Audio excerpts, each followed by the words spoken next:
안녕하세요. 김호준입니다.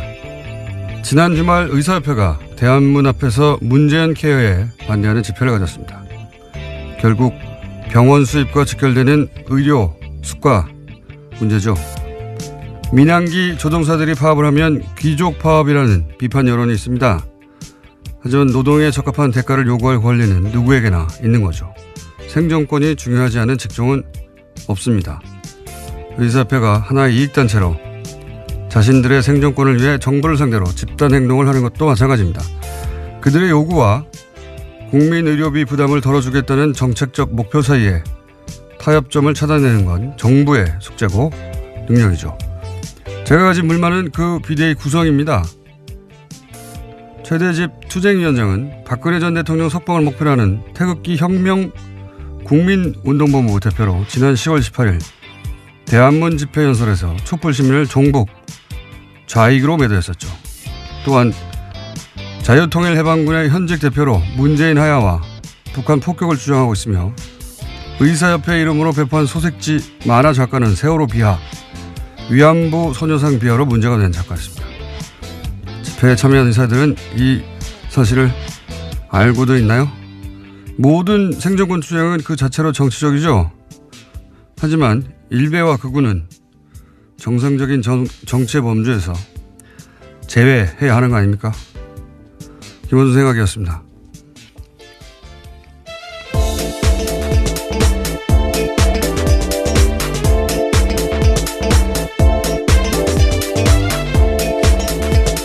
시사인의 김은지입니다. 네.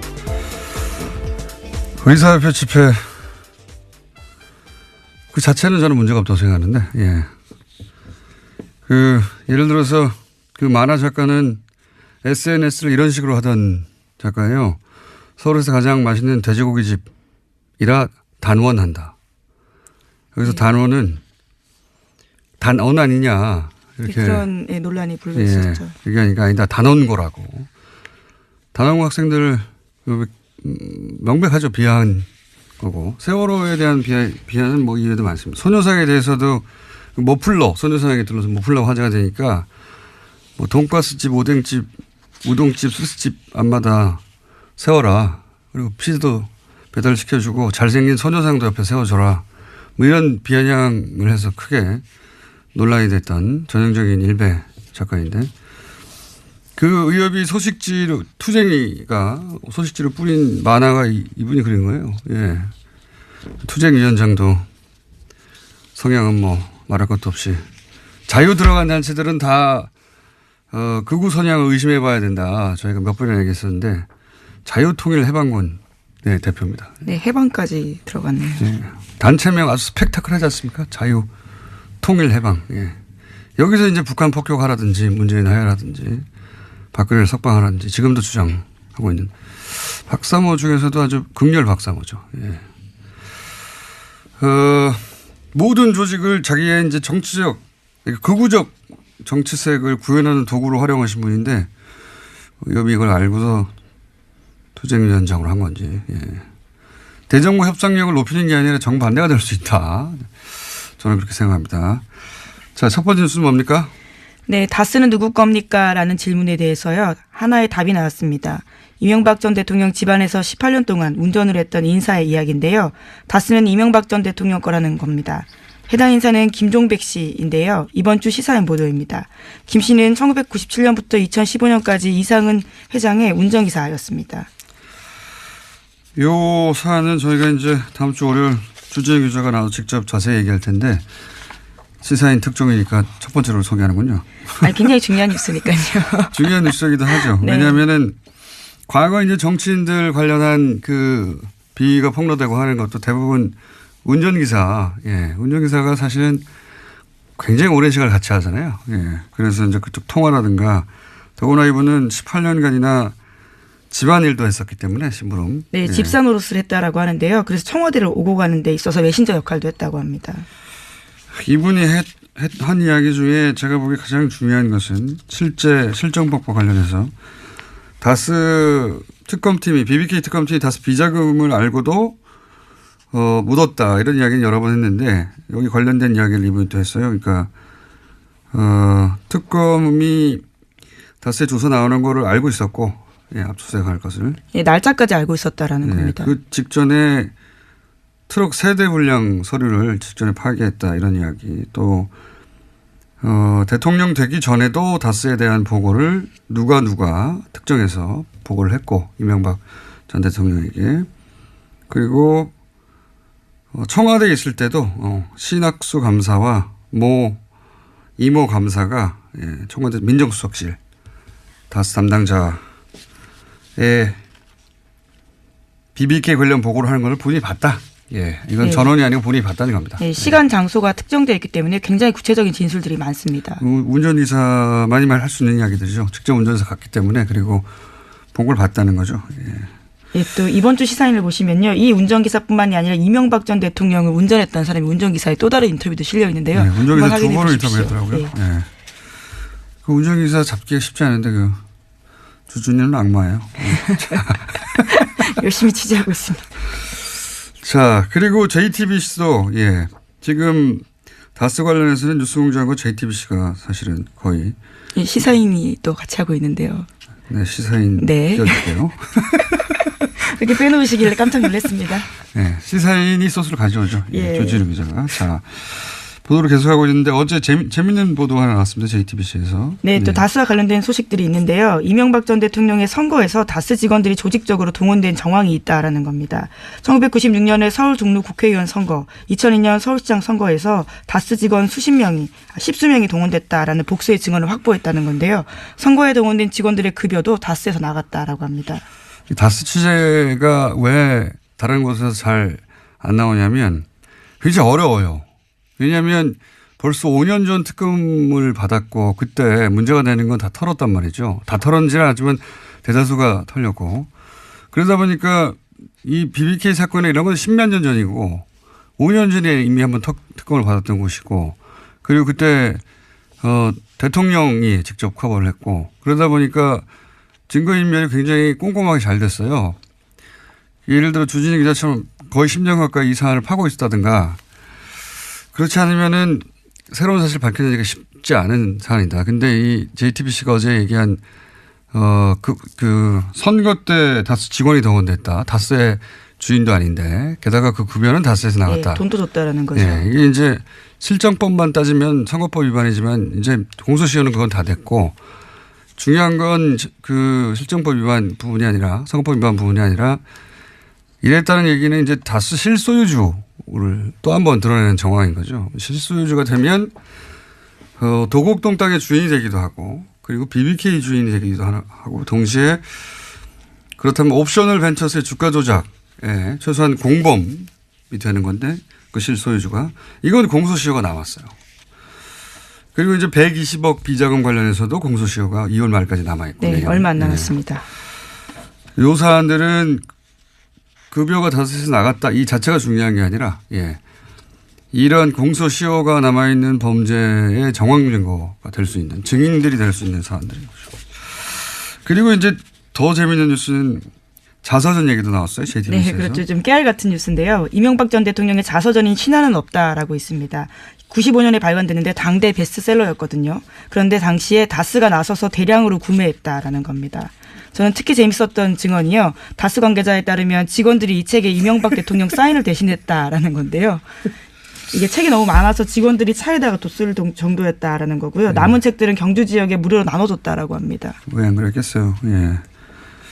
이거보다 더 재밌는 뉴스는 그 뉴스가 나올 때가 됐는데 2011년에 대통령 퇴임 직전에 영문자서전이 나왔어요. 그때 이명박 전 대통령.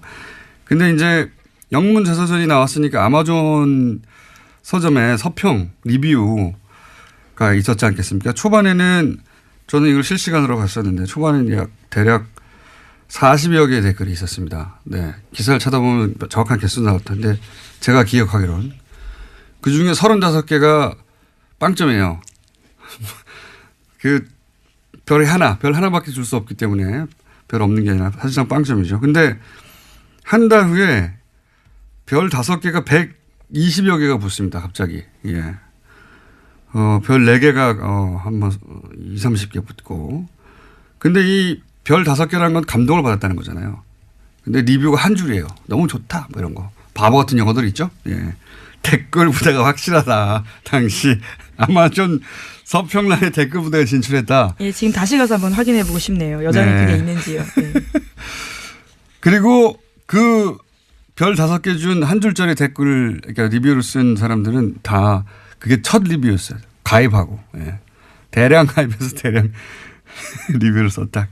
예. 그랬던 적이 있습니다. 그러니 뭐 책 사서 사인 대신하는 건 아무것도 아니죠. 아마존까지 가는데요. 자, 다음 뉴스는요. 네, 최순실 씨가 과거 EBS 사장 임명에도 개입했다라는 증언이 나왔는데요. 이 때문에 한국동계스포츠영재센터가 주최하는 행사에 EBS가 후원사였다라는 게 장시호 씨의 증언입니다. 어제 열린 이재용 삼성전자 부회장 재판 증인으로 장시호 씨가 나온 건데요. 특검이 영재센터가 EBS에서 후원받은 경위 알고 있냐라고 묻자 장시호 씨는 EBS 사장이 이모가 추천을 받아서 된 분으로 알고 있고 그 추천받은 분이 어쩔 수 없이 후원사로 들어온 걸로 알고 있다라고 이야기했습니다. 장시호 씨가 당사자로 지목한 사람은요. 우종범 전 EBS 사장이라고 합니다. 게다가 장시호 씨는 삼성 관련된 추가 증언도 했는데요. 지난해 10월 달에 사건이 본격적으로 보도되기 직전에 최순실 씨가 삼성에서 영재센터에 3차 후원금을 받으려고 시도했다라고 합니다. 새로운 사실들 몇 가지가 나왔는데 왜 이제 국정원 부하직원은 구속되고 간부는 영장이 기각돼서 그 부하직원이 불만을 품고 국정원 가짜 사무실 건이 더 큰 건이 폭로된 바 있지 않습니까? 그렇죠. 댓글 TF가 폭로됐죠. 장시호 법적 구속의 메시지 효과가 이제 검찰 수사 협조해봐야 소용없다. 메시지 효과는 그런 거라고 저는 보는데 이 법정 구속 역시 전혀 예기치 못한 나비 효과를 낼 수 있다라 생각이 드는 게 이 영재센터 행사를 왜 EBS가 후원을 했느냐 단독으로. 그리고 EBS 사장의 이력서가 최순실 회사에서 나왔다. 이런 보도가 있었던 적이 있어요. 네, 과거에 네. 그런 보도 있었습니다. 그런데 실제로 우정범 전 EBS 사장이죠. EBS 사장을 최순실이 추천했다 하는 증언은 나온 건 처음이고 그리고 삼성으로부터 돈을 또 받으려 했다. 이것도 처음이에요. 예. 나비 효과가 장시호 씨 입을 통해서 또다시 그렇죠. 예기치 못한 나비 효과가 있을 수 있다. 장시호 씨 입을 주목해야 된다. 그런 생각이 듭니다. 자. 네, 우 전 사장 같은 경우는 과거에는 개인적으로 모르는 사이라면서 국회 나가서 의혹을 부인한 바가 있는데요. 장시호 씨가 이 의혹의 도장을 찍어준 거죠. 그리고 이제 삼성 관련해서도 아마 장시호 씨가 증인으로 채택되거나 할 수 있는데 기대됩니다. 다음 뉴스는요. 네, 최순실 씨의 독일 조력자로 지목된 인사가 데이비드 윤인데요. 검찰이 이 사람을 인터폴에 적색 수배했다라고 TV조선이 보도했습니다. 최순실 씨를 내세워서 부동산 개발업자에게 뒷돈을 받은 혐의라고 하는데요. 이 사람은 최순실 씨의 해외재산 관련된 키맨으로 꼽히기도 합니다. 이거는 국내에서 국내 개발업자와 3억을 나누고 성공보수 50억을 약속받고 하는 그런 혐의인데 이분은 이제 오래전부터 최순실 사태 초기부터 독일에서의 재산 은닉 그렇죠. 관련해서 키맨이다. 안홍구 총장도 계속 주장을 했었고 그런데 이제 독일이 아니라 한국에서 이분이 거의 독일에서 평생 사신 분인데 한국의 개발업자와 성공보수 50억을 놓고 이야기 나눌 만한 그런 커리어가 없어요. 그런데 이제 최순실 씨가 그 뒤에 혹은 최순실을 팔아서 둘 중에 하나죠. 아마도 독일 은닉 재산 수사의 출발점이 될 수도 있겠다. 근데 지금 독일에서 안 돌아오고 있으니까요. 네, 그 고소인 진술도 검찰이 확보했는데요. 그 과정에서 여러 차례 최순실 씨를 언급하면서 담당 공무원에게 힘써줄 수 있다라는 이야기를 했다고 합니다.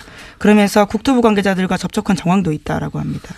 최순실 씨가 실세인 걸 알고 있었던 거죠. 독일 은닉 재산의 출발점이 될 수 있기 때문에 이분은 소재가 확인되기 굉장히 어려울 것 같다. 저는 그렇게 생각이 들고. 현재 여권은 무효화시켰다라고 합니다. 검찰에서요. 아니면 독일에만 있으면 되니까요. 그리고 EU가 내에만 있어도 되니까. 안홍구 총장님 독일 가겠네요 또. 자, 다음 뉴스는요. 네, 우병우 전 민정수석이 출판문학계 블랙리스트에도 관여했다라는 한국일보 보도인데요. 서울중앙지검 국정원 수사팀은 어제 우 전 수석에 대해서 사전구속영장 청구했습니다. 그런데 여기에요. 과학계 불법 사찰뿐만 아니라 출판문학의 사찰 내용까지 포함됐다라고 합니다. 우전 수석은 지난해 7월 달에 한국출판문화산업진흥원이 발표했던 세종도서와 관련해서요. 소위 좌편향으로 분류되는 도서와 저자들을 사찰하고 검열하도록 국정원을 독려했다라고 합니다. 당시 세종도서에는 윤희상 평전과 세월호 참사를 다룬 서적 등이 포함됐다라고 합니다. 이 정도 되면 네, 관여 안 한 게 뭐냐 이렇게 물어야 돼요. 안 한 게 없어요. 출판까지 참. 이 영장까지 기각이 되면 저는 이번에는 영장 판사들이 중요한 시험대에 올랐다 이렇게 봅니다. 이 영장까지 기각되느냐. 3차 이 영장까지 이번이 세 번째입니다. 예, 기각되면 3차까지 영장이 신청된 경우도 제가 들어본 적 없는 것 같은데 후폭풍이 상당할 것이다. 시험대 올라오는 것 같습니다. 이정열 판사가 또 예, 출연이 예정된 사안이고요. 다음 뉴스는 뭔가요? 네, 박근혜 정부 청와대에 대한 국정원의 특수활동비 상납에서 최경환 의원이 개입한 정황을 검찰이 포착했다고 SBS가 보도했는데요. 최 의원이 국정원에 청와대 상납금을 늘려달라고 요구했다라는 겁니다. 남재준 전 원장 때 매달 5천만이었던 청와대 상납금이 이병기 전 원장 때 1억 원으로 그러니까 2배 뛰거든요. 그런데 여기 배경에는 최경환 의원이 있었다라는 겁니다. 본인 1억 받은 거 외에 청와대에 상납했던 돈을 2배로 늘린 것도 최경환 의원의 역할이었다 하는 게 검찰 주장이네요. 예. 근데 재밌는 게 지금 현역 의원이고 지금 예, 그렇죠. 국회가 또 회기 중이거든요. 예, 회기 중에는 불체포 특권이 있어요. 그래서 이제 국회에서 과반 출석의 과반 동의로 그렇죠. 이 체포 동의안이 통과돼야 되는데 통상의 상황이라면 이제 자유한국당이 결사 반대할 텐데, 근데 이제 정권이 탄압한다면서 굉장히 큰 소재를 쓰겠죠. 근데 지금은 이제 홍준표 대표의 이제 친박 청산에 도움이 되는 사안이거든요. 그래서 불체포 동의안에 대한 자유한국당의 스탠스가 어떻게 될 것인지 매우 재밌는 관전 포인트입니다. 네. 네, 게다가 오늘도 원내대표 선거가 있어서 당이 어떤 식으로 재편될지가 정해질 것으로 보입니다. 자, 약 2분 정도 저희가 브리핑 시간이 남았습니다. 다음 뉴스는 짧게 하죠. 네, 박주원 국민의당 최고위원 관련된 소식도 계속 전해드리고 있는데요. 오늘 아침 경향신문에도 새로운 보도가 있습니다. 2006년 초 주성영 전 한나라당 의원에게 제보한 정보가 DJ 비자금 의혹만이 아니다라는 건데요. 당시 열린우리당 정동영, 문희상, 유시민 의원 관련된 정보도 있었다라는 겁니다. 그 근거는요. 주 전 의원의 보좌관으로 근무했던 기익 씨의 인터뷰입니다. 그러니까요. 이게 이제 주 전 의원뿐만 아니라 주 전 의원도 박주원 위원회, 국민의당 위원 최고위원회 주장을 반박했고 박주원 의원의 주장대로 하면 사실은 주 전 의원은 박주원 의원 편을 들었어야 되는데 반박을 했고 이번에는 그 보좌관도 나와서 주 전 의원의 주장을 뒷받침하고 있으니까 박주원 위원은 이제 본인이 녹취록이 있다는 거잖아요. 네, 어제 JTBC 나와서 그런 주장을 했는데요. 네. 수요일 내로 풀겠다라고 했습니다. 바로 풀어도 되실 텐데. 불리한 상황이고, 예. 논리적으로만 따지자면 박주원 의원이 이기기 힘든 상황인 것 같은데요. 예. 자, 요 사안은 저희가 3부에서도 추가적으로 잠깐 다룰 예정이고요. 제목 정도 얘기하면 끝날 것 같습니다. 하나 정도 더. 아, 그런가요? 그럼 트럼프 소식과 뉴스공장 소식이 있는데요. 뉴스공장 소식을 좀 먼저 전해드리겠습니다. 뉴스공장 소식이요? 네, 뉴스공장이 또 하나의 기록을 세웠다라고 하는데요. 지난 주말에 팟캐스트 누적 다운로드 수 10억 건을 돌파했다라고 합니다. 아, 1년 좀 넘는 기간 동안요? 예. 두 자릿수에 이어서요. 이번엔 10억 다운로드 돌파했다라고 합니다. 저기 뭐랄까요? TBS 사장님 하청 브리핑 같은데요? 예. 아니, 뭐 굉장히 뉴스 가치가 있다고 생각해서요. 10억 돌파. 예. 그러면 기념으로 저희가 선물을 받겠습니다. 네. 누구한테요? 보통은 이런 행사를 이제 청취자 여러분들을 향한 선물을 주는데, 저희는 이제 얼마나 좋냐 이런 방송이 있어줘서 선물을 받기로 하겠습니다. 고기 선물이 들어올 것 같은 느낌이 드는데요. 자, 트럼프 소식은 뭡니까? 예, 성폭력 피해 고발 운동이 미투와 관련된 소식은 전해드린 바가 있는데요. 이와 관련해서 트럼프 대통령도 미투에 고발을 당했다라는 겁니다. 아, 성추행. 네, 과거에 성추행을 당했다라고요. 여성들이 기자회견을 해서요. 미 의회 관련 조사를 공식 요구했다라고 합니다. 대선 기간 때도 그런 이야기 있었는데 이번에는 이제 미투 해시태그 운동 성폭력 당했다고 하는 여성들이 이제 스스로 커밍아웃하는 자기 입을 열기 시작한 그런 건데요. 해시태그 운동에 이분들 다 참여해서 의회 요청했다. 관련해서 재미있는 이야기들이 좀 있는데 예, 러시아와도 관련된 이야기가 있고 시간이 없네요. 재밌는데 다음 시간 내일 하는 걸로. 예. 여기까지 하겠습니다. 시사인의 김은지였습니다. 감사합니다. 자, 바로 이어서 어제도 저희가 돌발 영상 PD를 하다가 징계를 받았던 임장혁 기자와 YTN 이야기를 나눴었는데 일반 기자의 입장을 들어봤고 오늘은 노조 관련 얘기가 어제도 많이 나와서 예. YTN 언론노조 YTN 지부의 박진수 위원장 전화 연결해서 이야기 좀 나눠보겠습니다. 안녕하십니까? 네, 안녕하십니까? 네, 어제 기본적인 분위기 이야기는 나눴는데 왜 최남수 사장 내정자를 사내에서 반대하느냐 이야기는 나눴는데 이제 노조 관련해서는 이제 노조 대표가 아니다 보니까 답하기 어렵다 하셔가지고 저희가 보완 인터뷰를 하겠습니다. 자, 예.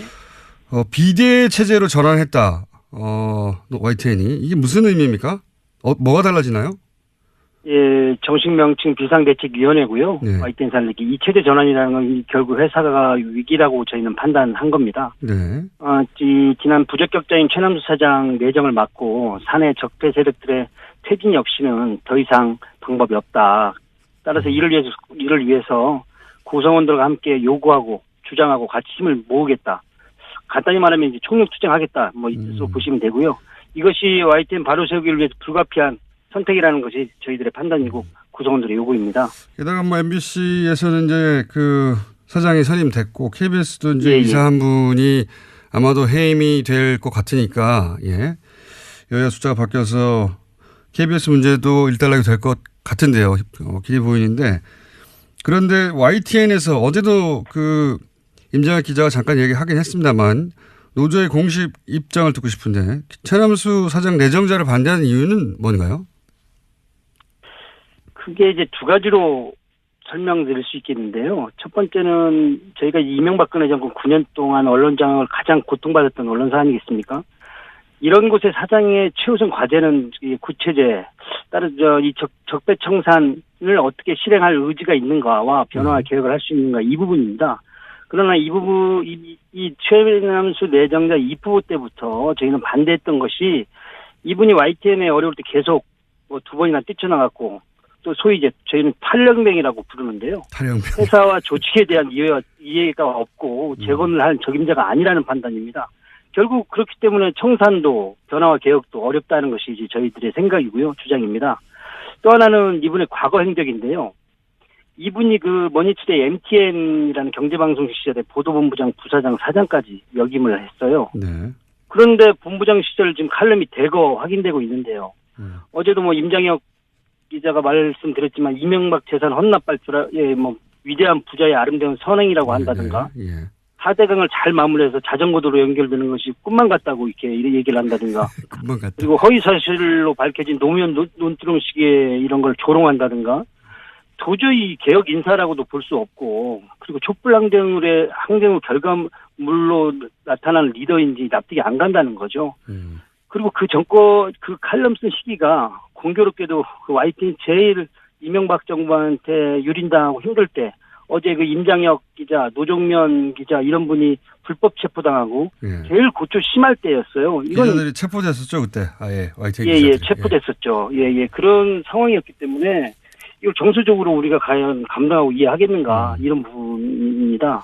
노조에서는 그 9년간 최소한 3년 이상 보직을 맡았던 간부들은 보직 보류, 해임도 아니고 보직 보류를 요청하고 있는 걸로 아는데 이에 대해서 최남수 내정자의 입장을 들어보고 방향을 결정하겠다. 그게 뭐 네네. 얼마 전에 보도했던 걸 기억하는데 입장이 어떻게 나왔나요?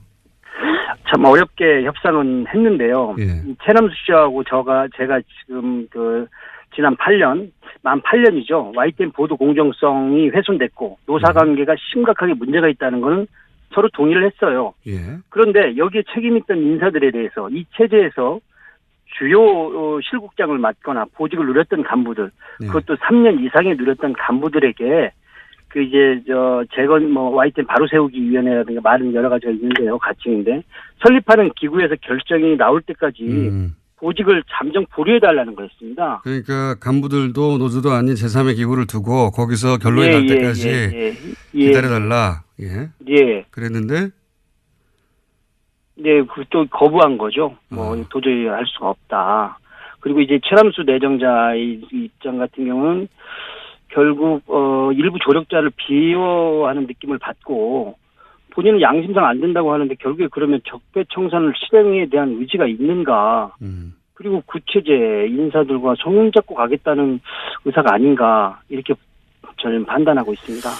어제도 잠깐 제가 여쭤봤었는데 YTN은 보도 전문 채널이기 때문에 보도국장 자리가 굉장히 중요해서. 중요합니다. 예, 여기서 상징적인 노정면 기자가 보도국장 자리를 제안받았는데 거절했어요. 이것도 연결된 이야기입니까? 구체적으로 보도국장이 자리를 잡으면 이제 저희는 YTN의 이제 뉴스가 어떻게 만들어진지 모르니까.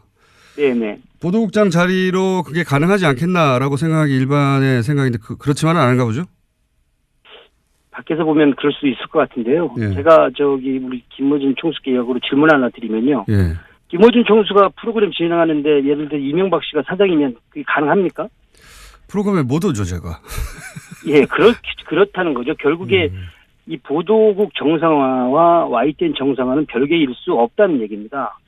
보도국 독립적으로 운영을 하는데 사람은 내가 알아서 할 테니 당신은 운영만 하라고 한다든가 조직을 개편하는데 사장이 사사건건 난 못하겠다라고 한다든가 그럼 이거는 결과론적으로 개혁적 인사를 난 중용했어라는 액면밖에는 전혀 보이는 게 없죠.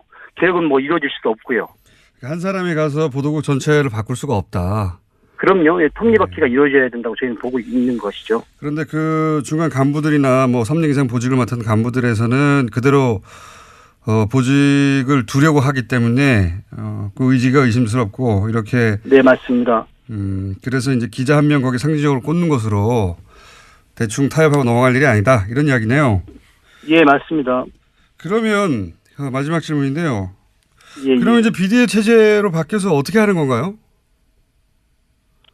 지금 저희 입장에서는 모든 가능성을 열어놓고 지금 대응할 생각입니다. 이게 저희가 실제로 이명박 9년도 험난한 시절도 마다 않고 처절하게 공정방송을 위해 싸웠던 사업장 아니겠습니까? 최남수 내정자가 들어온다는 것은 곧 공정방송이나 적폐청산, 변화개혁도 저희는 못한다고 판단했고 선명적으로 선언한 입장입니다. 따라서 모든 가능성을 열어놓고 이 부분에 초점을 갈 생각이고요.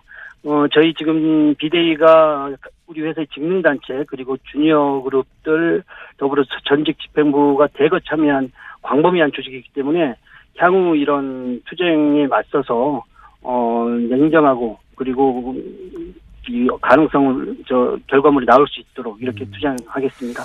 알겠습니다. 이 기회를 놓칠 수 없다. 다른 방송국은 정상화되어 가는데 우리는 그대로다. 이런 위기의식이 있는 거군요. 당연합니다. 예. 네. YTN 상황은 저희가 지속적으로 짚어가겠습니다. 오늘 여기까지 듣겠습니다. 감사합니다. 감사합니다. 네, 지금까지 언론노조 YTN 지부의 박진수 위원장이었습니다. 핫해. 본인은 핫하다고 주장하는데 후원금을 안 차고 있는. 요즘 핫뜨거가 아니고 핫추어입니다. 핫해추어. 하태경 최고위원 나오셨습니다. 안녕하십니까. 예, 추운 하태경입니다. 예, 핫하면은 이게 후원금을 팍팍 차야 되는데. 후원금이 너무 없습니다. 추워 죽겠습니다. 페이스북에 화제가 됐어요. 하태경의 후원금 10만 원만 보태주세요. 완전 불쌍한 표정으로 사진 딸랑 올려놓고. 요즘 KTX 입석 타고 다닌다고 소문났어요.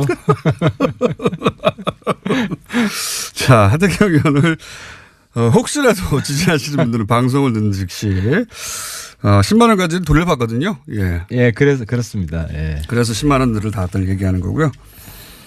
그리고 이제 오시자마자 잠깐 시그널 나가는 사이에 그러니까 바른정당이 자유한국당으로 흡수된다 이런 얘기들이 많은데 그게 아니라 자유한국당에서 바른정당으로 오고 싶어 하는 분들이 여전히 존재한다. 지난번 일주일 전 방송에서 제가 이제 한국당 의원 명단들 쭉 살펴보니까 데려오고 싶은 사람 없더라라고 해서 제가 엄청난 항의에 시달렸습니다. 설마. 진짜로 항의에 시달렸습니다. 그래서 나 가고 싶어라고 말하는 그 사람이 중에서 왜 내 이름 빼냐 네. 거명해 달라라고 한 분이 있어가지고 아 그래요? 이 자리에서 말씀드려야 됩니다. 그러니까 지금 상황에서도 자유한국당에서 바른정당을 오고 싶어하는 간절히.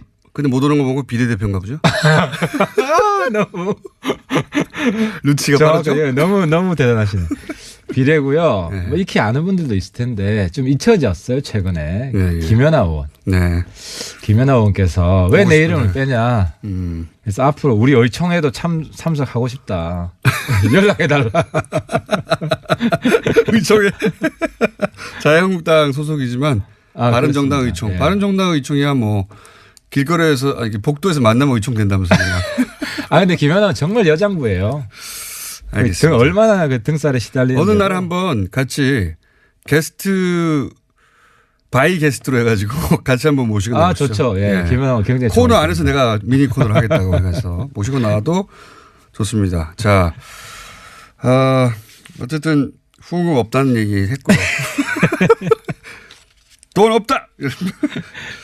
자, 이 통합의 파트너 대상자라고 생각될 국민의당에서 지금 난리가 났어요. 박주원 최고위원이 김대중 전 대통령 비자금 의혹 최초 제보자고 자료 제공자고 그렇다는 얘기가 벌써 무시고 10년 만에 다시 불거졌는데 우선 박주원 최고위원은 부인하고 있고 예. 그리고 그 자료를 건네받아서 결국 검찰 수사를 받아서 300만 원 벌금을 받았던 조승영 전 의원은 저격수였죠. 굉장히. 그렇죠. 예. 예. 이 두 분 다 이제 정보 계통에서 난다긴다 하는 분이었어요. 예.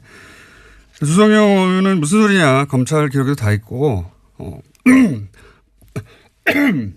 박주원 최고위원의 주장에 반박하고 있죠. 그렇습니다. 누구 말이 맞는 겁니까? 일단. 그런데 국민의당은 좀 무시무시해요. 국민의당이요? 아니면 무시무시해요. 국민의당에 있는 분들. 지난번에도 정말 바른정당의 바른맨 입장에서 상상도 할 수 없는 바른맨 문준영 증거 조작. 증거 조작? 없는 사람 예. 꾸며가지고 예. 카톡 가짜 대화 만들어서. 이유미 씨하고. 그렇죠. 그거 보고도 어떻게 저런 상상을 할 수 있느냐. 참고로 저는 다 무혐의 결론 났어요. 저도 문준영 리스트 이렇게 폭로한 게 좀 있는데 저는 아무 관계 없습니다. 증거 조작이랑. 근데 요번에도 보니까 박주원 최고죠. 예. 저도 헷갈렸어요. 박주원, 박지원, 박주선. 예. 다 다른 사람입니다. 이쪽에도 주성용, 주승용, 주호영 헷갈립니다. 네, 다 다른 사람이고. 네. 그래서 박주선, 박지원은 현역 의원들이시고. 네. 박주원은 최고위원이죠. 안산시장 출신의 최고위원입니다. 현역 의원은 아니고 원래 위원. 근데 박주원 이분이 홍준표 측근이에요. 그렇죠. 홍준표 경남도지사 할 때 선거할 때 캠프에 있었죠. 홍보단장인가 했어요. 그래서 성완종 그 돈하고도 연결돼 있죠. 연결돼 있는 분이에요. 검찰 라인이기도 하고. 완전히 빅마우스입니다, 이분. 빅마우스인데. 그리고 정보통으로 유명했던 분이고. 그렇죠. 예. 제가 볼 때 이분이 가지고 있는 리스트 엄청 많을 것 같아요. 그래서 이번에도 그게 다가 아니라고 또 얘기가 나왔죠. 그렇죠. 추가로. 예. 그래서 국민의당 내에서도 박주원이 어떤 폭탄을 터뜨릴지에 대해서 불안해하는 분들이 있겠다. 그래서 이제 거슬러 올라와서 왜 영입했냐까지 얘기가 이제 거슬러 가고 있는데. 그렇죠. 네. 근데 누구 말이 맞는 겁니까 지금? 남 탓할 게 아니라 이분은 직선제로 최고위원이 된 분이에요. 그렇죠. 물론입니다. 당원들이 뽑은 거예요.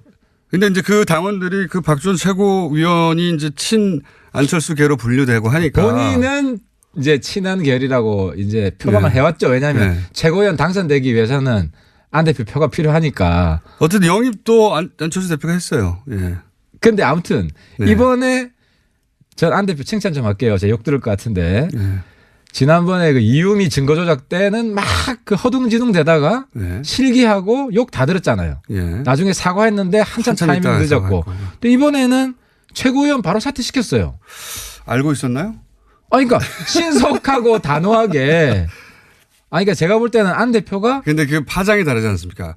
그때는 문재인 대통령이라고 하는 본인의 정치적 라이벌이라고 본인은 생각하는 그 상대를 향한 것이었고 이번에는 국민의당 존립이 흔들리는 거예요, 이건. 그래서 스스로. 지난번에 안 대표 책사가 많다 그랬잖아요. 요즘 안 대표 책사가 전 것 같은데.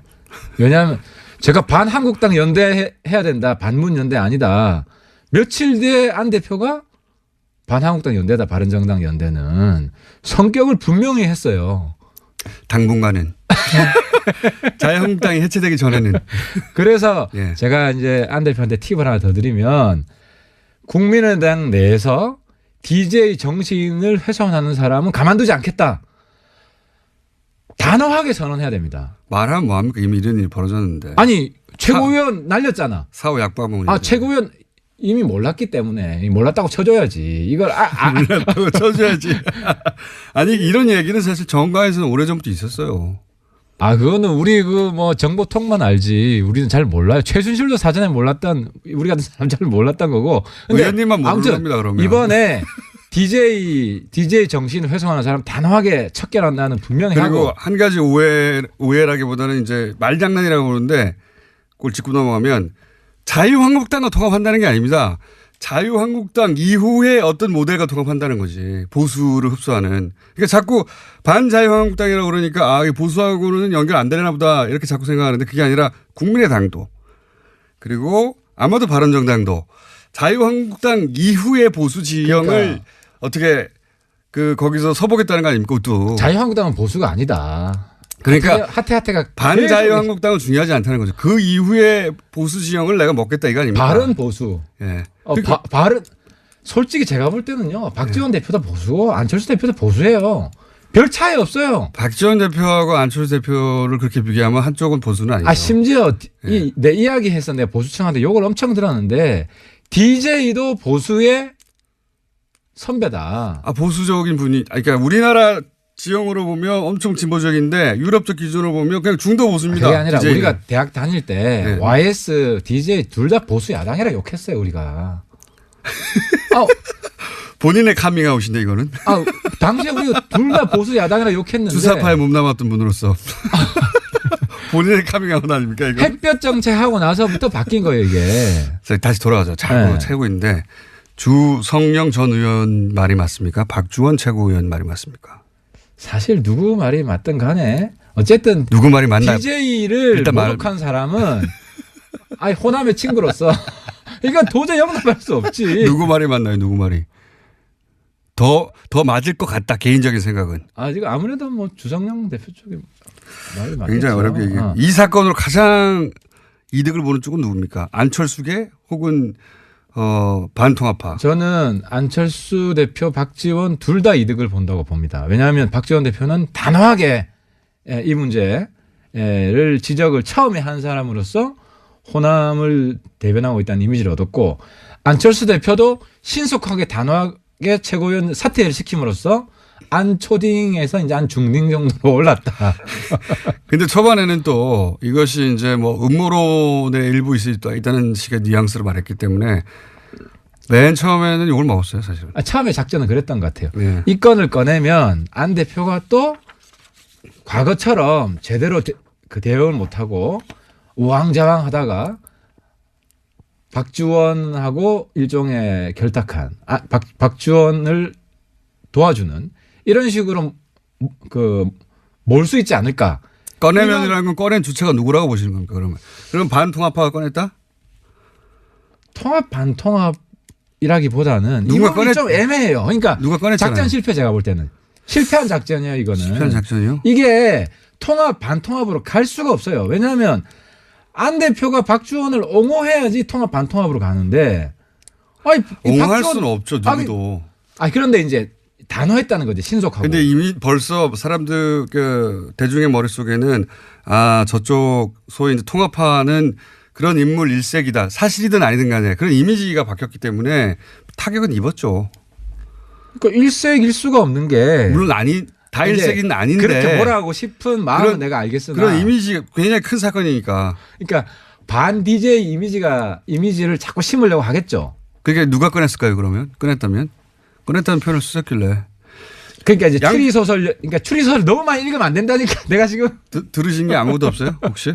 들은 거 없고. 박지원 대표가 직접 나오셔야 되나? 정치인은 역사소설을 읽어야 되고 뉴스 공장장은 추리소설을 많이 읽는 게 도움이 될 것 같아요. 그래서 정치권에 들어오면 안 돼. 그럴 생각도 없긴 합니다만 역사를 읽어보면 추리소설 읽어보다 더 음모가 많아요. 아, 그건 확인된 음모고. 여하간 양쪽 다 그러니까 이게 누가 풀었을까 꺼냈을까 양쪽 근데 다. 이용주 의원이한테 불똥이 튀었죠. 이용주 의원은 저희가 3부에 모십니다. 그래서. 그래서 근데 이용주 의원하고 박주원 최고랑 가까운 것 같아요. 그래서 저는 지난번에 의심한 게 이용주 의원이 홍준표 비자금 관련한 녹취록이 있다. 네. 그 소스를 저는 박주원으로 의심을 했었어요. 그때 말씀 안 하셨어요. 우리는 추리소설을 못 쓰니까. 근데 이번에 이용주 의원하고 가깝다는 게 드러났기 때문에 아무튼 여기가 판도라 상자다. 뭐가 튀어나올지 모른다. 어쨌든 누군가 꺼내 들었는데 그것이 친한인지 반한인지 모르겠다는 말씀이잖아요. 왜냐하면 둘 다 가능해요. 그런데 이번에 박주원 최고는 어쨌든 자기가 통합파라고 스스로 주장하고 있기 때문에 그렇죠. 반통합파에 대한 공격을 하겠죠.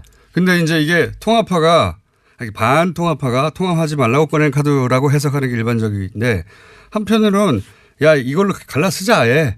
이거 빵 던질 테니까. 갈라설 명분이 안 되지. 이 진흙탕 싸움을 가지고 갈라선다면은 이상한 집단이 되죠. 갈라설 명분 이걸로 직접 갈라서지는 않겠지만 이게 이제 동력을 제공할 수도 있습니다. 제가 보기에. 근데 이제 문제는 뭐냐면 바른정당하고 통합하기 전에 터져준 게 너무 감사하다. 왜냐면 통합하고 난 뒤에 터졌으면 통합하기가 너무 어려운 게 이게 터졌을 수도 있어요. 아니, 통합하고 나서 터졌으면은 이 감당이 안 돼요 이게. 통합하고 나면 안 터졌죠. 달걀은 누구한테 유리한 겁니까? 박지원 대표에게 유리한 겁니까? 박지원 대표에게 유리한 거죠. 박지원 대표가 확실히 이 정치 구단이에요. 그럼요. 대신 맞아줬다 내가. 달걀을 만든 순간 밝게 웃잖아요. 어머 땡큐. 안철수 대표가 굉장히 아쉬웠을 것 같아요. 내가 맞았어야 됐는데. 안철수 대표가 달걀을 안 맞은 게 얼마나 다행이냐고 박지원 대표 머릿속에 획 돌아갔을 거예요. 어머 땡큐. 정말 저는 많이 배웁니다. 그래서 많이 배우십니까? 80 넘어도 정치하는 분 있어야 됩니다. 우리 정치를 굉장히 풍부하게 해주시고. 감각 페이스북 쓰시는 거 보세요. 20대예요? 20대 감각. 정신 연령은 20대예요. 예. 선거나 제가 이제 이분하고 얘기를 해보면 그 선거할 때 진짜 피곤하잖아요. 선거할 때. 예, 선거 유세나 이럴 때 선거 그렇죠. 때 진짜 피곤하거든요. 후보들은 제정신이 아니에요. 이분은 선거만 하면 너무 즐겁다는 힘이 나고 에너지가 넘치고 피부가 좋아지고 막. 그러니까 정치를 즐기는 분이세요. 그런 분입니다. 네, 정치를 즐깁니다. 그런 분인데 혹시 이 국면, 이 박주원 국면이 재신임까지 갈 거라고 보십니까? 어떻게 결론 날 거라고 보세요? 이 정도로 적당하게 무마된다? 이거를 재신임까지 몰고 가면 안 대표가 유리합니다. 왜냐하면 명분이 약한 거를 과도하게 밀어붙이면 역풍이 불 수밖에 없고. 명분이 약하진 않아요. 호남에서는. 그러니까 박주원을 옹호했으면 당연히 재신임으로 가는데. 이런 정도의 연토력이야. 정치인이면 다 하죠. 그럼 잘했다고 합니까? 못했다고 하죠. 자, 하나 더 해야 되겠습니다. 오늘 시간이 짧고 늦게 오셨거든요. 네. 왜냐하면은 KTX 제일 싼 시간대로 오시느라고. 첫 시간. 후원금이 떨어져가지고. 네. 그래가지고 한 10분 늦으셨어요. 자, 자유한국당 원내대표 한성교, 김성태, 홍문종 새 후보로 압축됐는데 우선 전망 그리고 희망 둘 다 얘기해 주세요. 한마디만 하면 누가 될 것 같다 하고 누가 됐으면 좋겠다. 이 시사점은 결론은 홍준표 수령놀이 끝났다. 끝났다? 홍준표 포갑시대 끝났다. 끝났으면 좋겠다예요? 아니 끝났어요. 왜 끝났냐면은 네. 친홍으로 분류되는 김성태 후보가 나는 친홍이 아니다. 그러니까 지금 친홍이라고 해봐야 득표에 전혀 도움이 안 된다. 라고 생각해서. 새 후보 중에 친홍 후보 아무도 없어요. 하지만 뒤쪽으로 손잡고 있는 건 맞잖아요. 그러니까 언제든 칠 수 있는 관계다. 그러니까 뒤로만 손잡고 네. 앞으로는 손 못 잡는 거죠. 그럼 전망 세 분 중에 한 사람 아마도 이게 결선 투표까지 갈 것 같은데 제가 볼 때는 결선 투표에서 어떻게 결론납니까? 김성태 후보가 홍 대표를 하태하태처럼 때리면 된다. 아니 그럴 리는 없으니까. 자, 지금 전망 누가 됩니까? 반쯤 때렸어. 누가 됩니까? 제가 된다고 하는 사람이 떨어질 것 같아가지고. 상관없잖아요. 제가 확실한 거는 네. 한성교 이주영 팀 혹은 김성태 팀이 되는데. 그건 누구나 할 수 있는 근데 얘기고요. 김성태 팀이 네. 잘못 러닝메이트를 골랐어요. 저 러닝메이트가 누가 됐으면 좋겠다. 한성교, 홍문종. 저는 사실 둘 중에 누가 돼도 네. 저랑 다 뭐 우호적인 관계여서 반홍연대 반홍 연대가 아무런 강화되고. 예언도 없이 하태경 의원이었습니다. 감사합니다. 예, 히읗이 됩니다.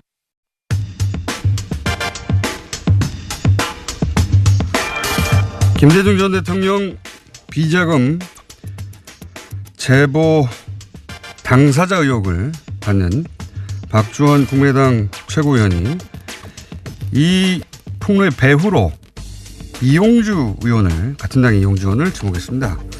그래서 당사자 입장 좀 들어보겠습니다. 국민의당 이용주 의원 연결되어 있습니다. 안녕하세요. 오랜만입니다, 의원님. 예, 안녕하십니까. 공대장님 이용주 의원입니다. 네, 오늘 스튜디오에 직접 모시려고 했는데 일부러 안 나오신 거죠? 아닙니다. 저도 공장님 모이고 다시 한번 또 뵙고 싶습니다. 조만간 다시 나가도록 하겠습니다. 조만간 스튜디오에 나와서 그동안 못한 이야기 좀 나누시고, 오늘은 이 주제로 한정해서 박주원 최고위원이 의원님을 지목을 했어요. 이번 폭로 배우다. 뭐 직접적으로 배우라는 표현을 쓰지 않았지만 애들러서 사실상 배우로 지목했는데 이 배우 지목에 대해서 어떻게 반론하시겠습니까? 간단히 말씀드리면은 번지수를 잘못 짚었다라고 말씀드리겠습니다. 이 지금 김대중 전 대통령 비자금 의혹 관련 보도가 지난주 금요일 날 새벽에 경향신문 단독 보도 기사로 났지 않습니까? 네. 이제는 음모론의 근거로 저를 지목했다는 것은 경향신문 보도에 제가 관련이 되어 있다, 뭐 그런 취지 정도로 주장이 되는데, 네. 저는 그 보도 내용과 전혀 무관하고 관련 기자들하고도 통화도 해본 적도 없습니다. 저뿐만 아니라 호남 중진들도 알아보니까 경향신문 보도 과정에 전혀 관련이 없다는 내용을 들었습니다. 그렇다고 한다면은 음모론의 배우로서 저를 지목하는 것은 사실과 다를 뿐만 아니라 근거도 없다, 이렇게 말씀드리겠습니다. 그 근거 중에 하나로 당시 판결물 주승용 저 이름도 헷갈리네요.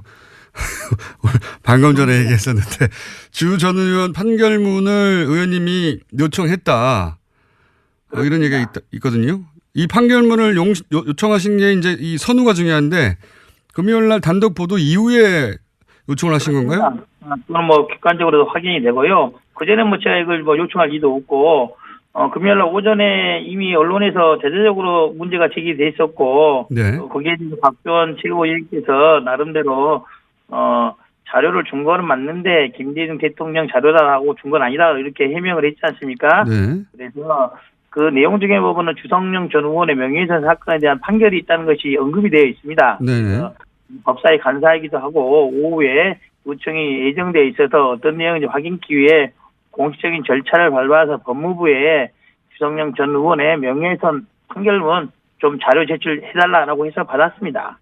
그렇게 그런 보도가 있은 이후에 오후에 의원총회가 있으니까 법사위 간사시니까 그 판결문을 공식적으로 요청해서 받은 것 뿐이지 그 자료를 미리 받아서 흔들었던 게 아니다, 이 말씀이시네요. 예.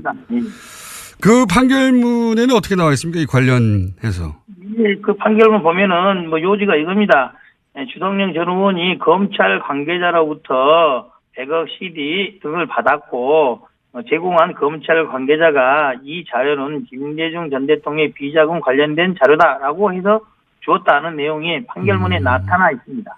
아하, 그러니까 박주원 최고가 본인은 DJ 비자금 자료라고 준 적이 없다, 자료만 줬을 뿐 특정하지 않았다고 했는데 판결문에 이미 DJ 비자금 자료라고 하면서 줬다라고 돼 있다고요? 그렇습니다. 예. 그렇군요. 그리고 그 제보 배후로 지목하면서 무슨 얘기를 했냐면 징계를 요구했다, 이용주 의원이. 그렇기 때문에 배우 중에 한 사람 배우로 의심된다, 뭐 이런 취지의 말을 한 것 같은데. 예, 그 부분에서도 뭐 전혀 틀린 건 아닌데, 당시 이게 좀 중대한 사태가 돼서 저희들이 긴급 우총도 하고 연석회의를 했지 않습니까? 예. 그래서 박전 최고위원에 대한 비상징계 절차를 하자고 주장했던 것은 제가 제일 먼저 주장했던 건 아니고 다른 당 중진 의원께서 시급성이 있고 긴급한 문제이기 때문에 비상징계 절차를 밟자라고 제안을 하셨고, 다른 여러 의원들도 동의를 하셨습니다. 물론 저도 동의를 했고요. 그리고 그러한 내용에 대해서 안철수 대표도 동의를 해서 비상징계 절차를 진행하기로 한 겁니다. 제가 나서서 앞서서 박지원 최고위원에 대해서 징계를 하자고 주장했다는 것은 사실과 다릅니다. 그렇군요. 의원들 내부에 뭐랄까요? 군번도 아니시죠 아직? 뭐 그걸 제기할 수 있는 뭐 군보이라고 하시는 초선 의원이 나서서 그런 말 하기는 좀 그렇지 않겠습니까? 네, 보통은 그렇습니다. 어쨌든 징계를 요구한 건 맞는데 그런 분위기가 이미 있었고 다른 분들의 요구가 있었고 나도 동의한 건 맞다 이 정도네요. 예, 그렇습니다. 그런데 또 그 이용주 의원으로 특정되진 않더라도 이것이 이제 소위 이제 반통합파 호남 중진들이 뒷배경 뒷배후다 그런 음모론으로 해석하는 분도 있는데 그거 어떻게 보십니까? 이에 대해서 전혀 사실이 다르다. 왜 그러냐면은 아시다시피 경향신문이 진보 매체의 성격을 갖고 있고 국민의당과의 평상시 관계를 미추어 본다면은 저희 당의 의원들이 경향신문과 연계를 해서 이러한 것을 음모를 뭐 확산시키고 했다. 전혀 저희 당에는 그럴 만한 능력이 없습니다. 그렇기 때문에 그런 음모론 맞지 않고 또 시기적으로도 지난주 화요일 수요일 날 저희들이 예산안을 통과시켜서 법정 기일보다 약간 늦었지만은 호남이나 전국적으로 지지를 좀 잘했다는 칭찬을 갖고 있는 그런 와중에 이런 일을 벌여서 찬물을 끼얹을 필요가 있겠습니까? 시기적으로도 그런 해석은 마땅치 않다고 생각을 합니다.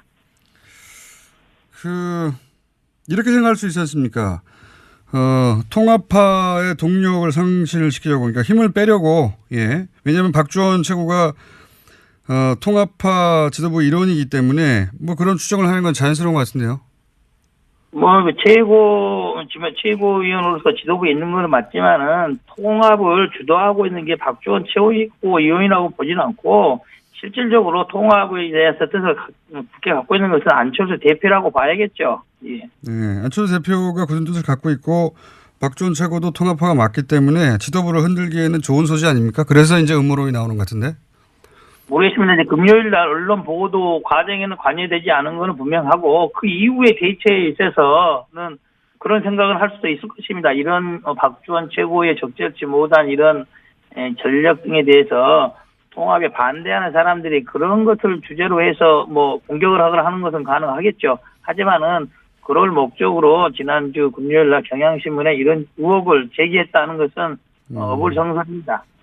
그러니까 애초 보도와 무관하고 애초 시작한 건 아닌데 이런 기회를 봐서 통합파를 흔들려고 하는 뭐 정치적 의도는 있을 수 있다. 하지만 선후가 다르다. 이런 말씀이시네요. 또. 그렇습니다.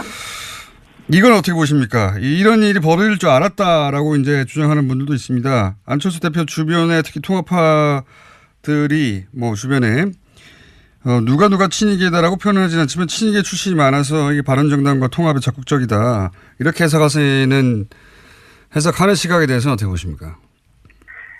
어떻게 보면은 박지원 최고위원조차도 얼마 전까지 최고위원 되기 전까지는 안철수 대표 계열로 분리되지 않았던 분이죠. 네. 이번에 최고위원이 된 이후에 안철수 대표의 통합론에 대해서 찬성하고 있는 그렇게 보는 게 적절할 것이고 친한파의 친이계 출신이 있다는 것은 맞겠지만은 많다고 이렇게 보기는 좀 어렵지 않나라는 생각을 합니다. 있다 정도까지만 뭐 많다도 사람마다 다른 거니까요.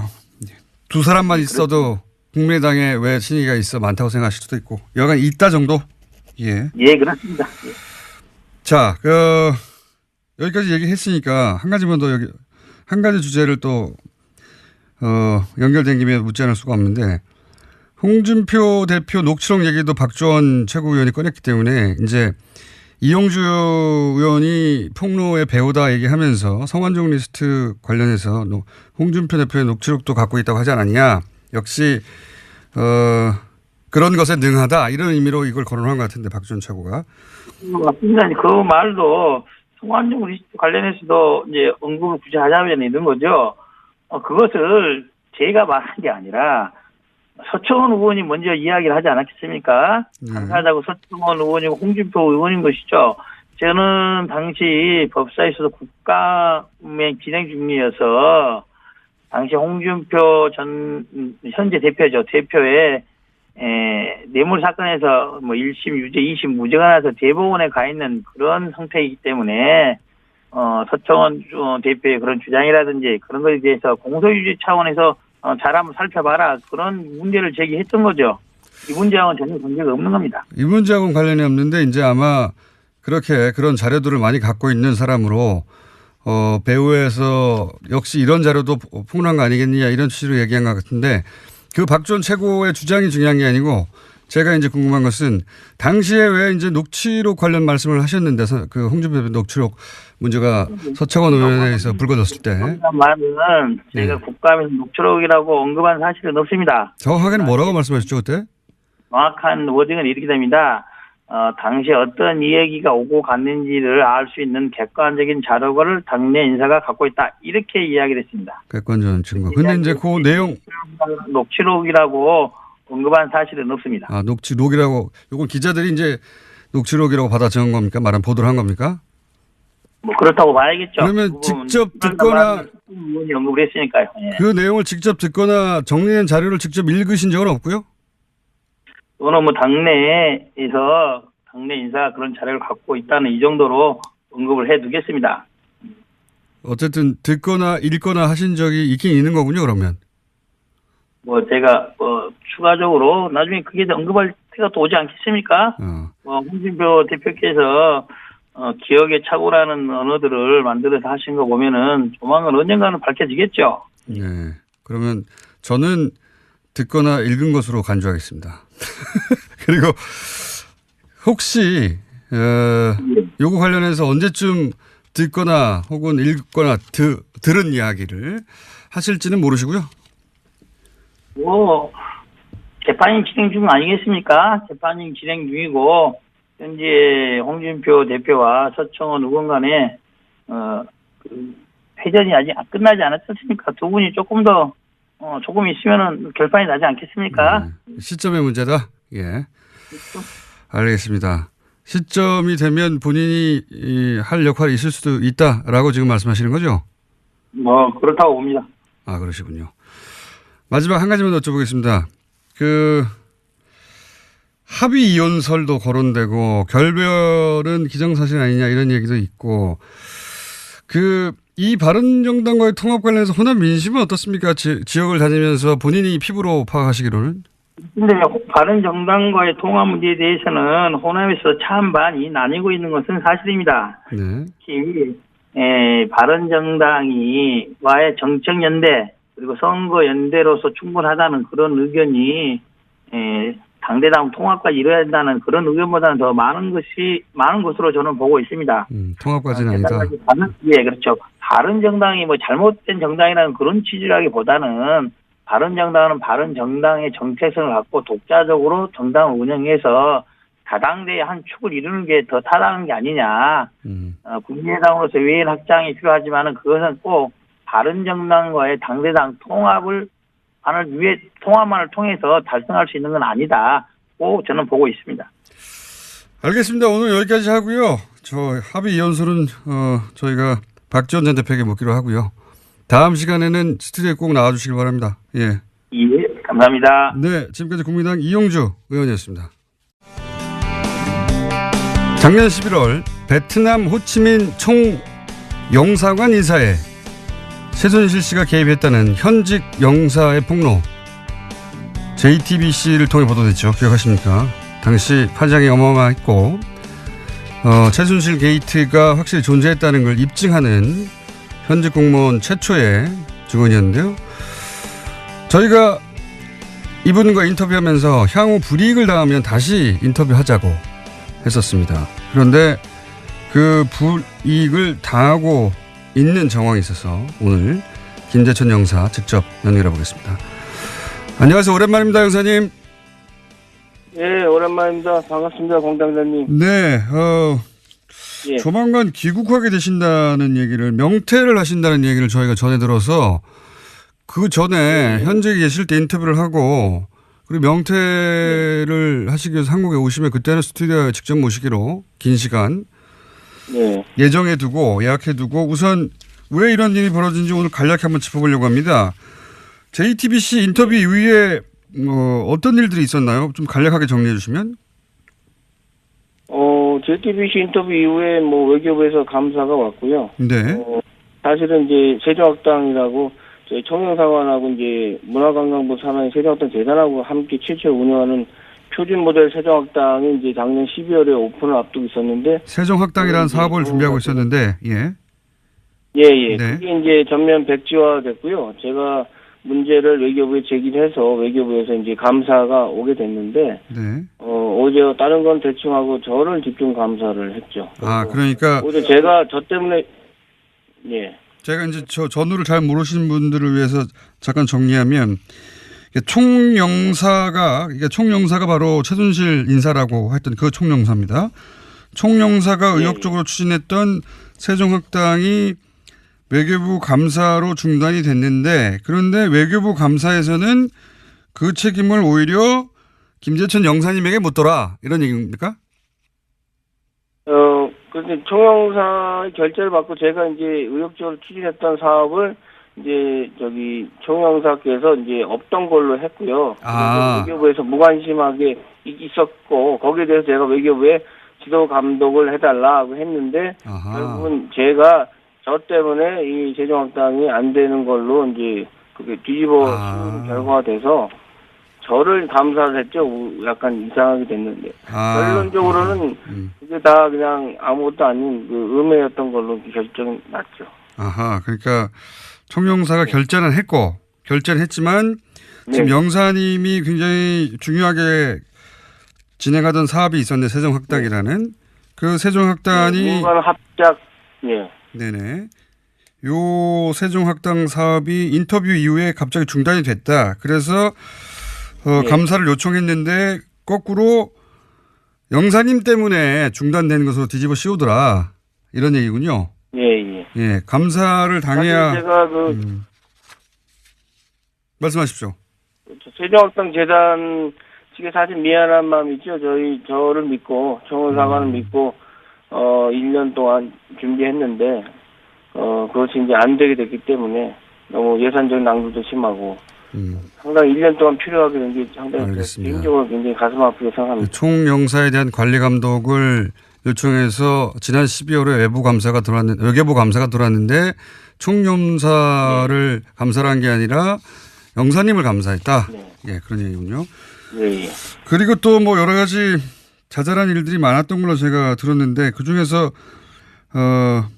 발령 전보가 있더라고요.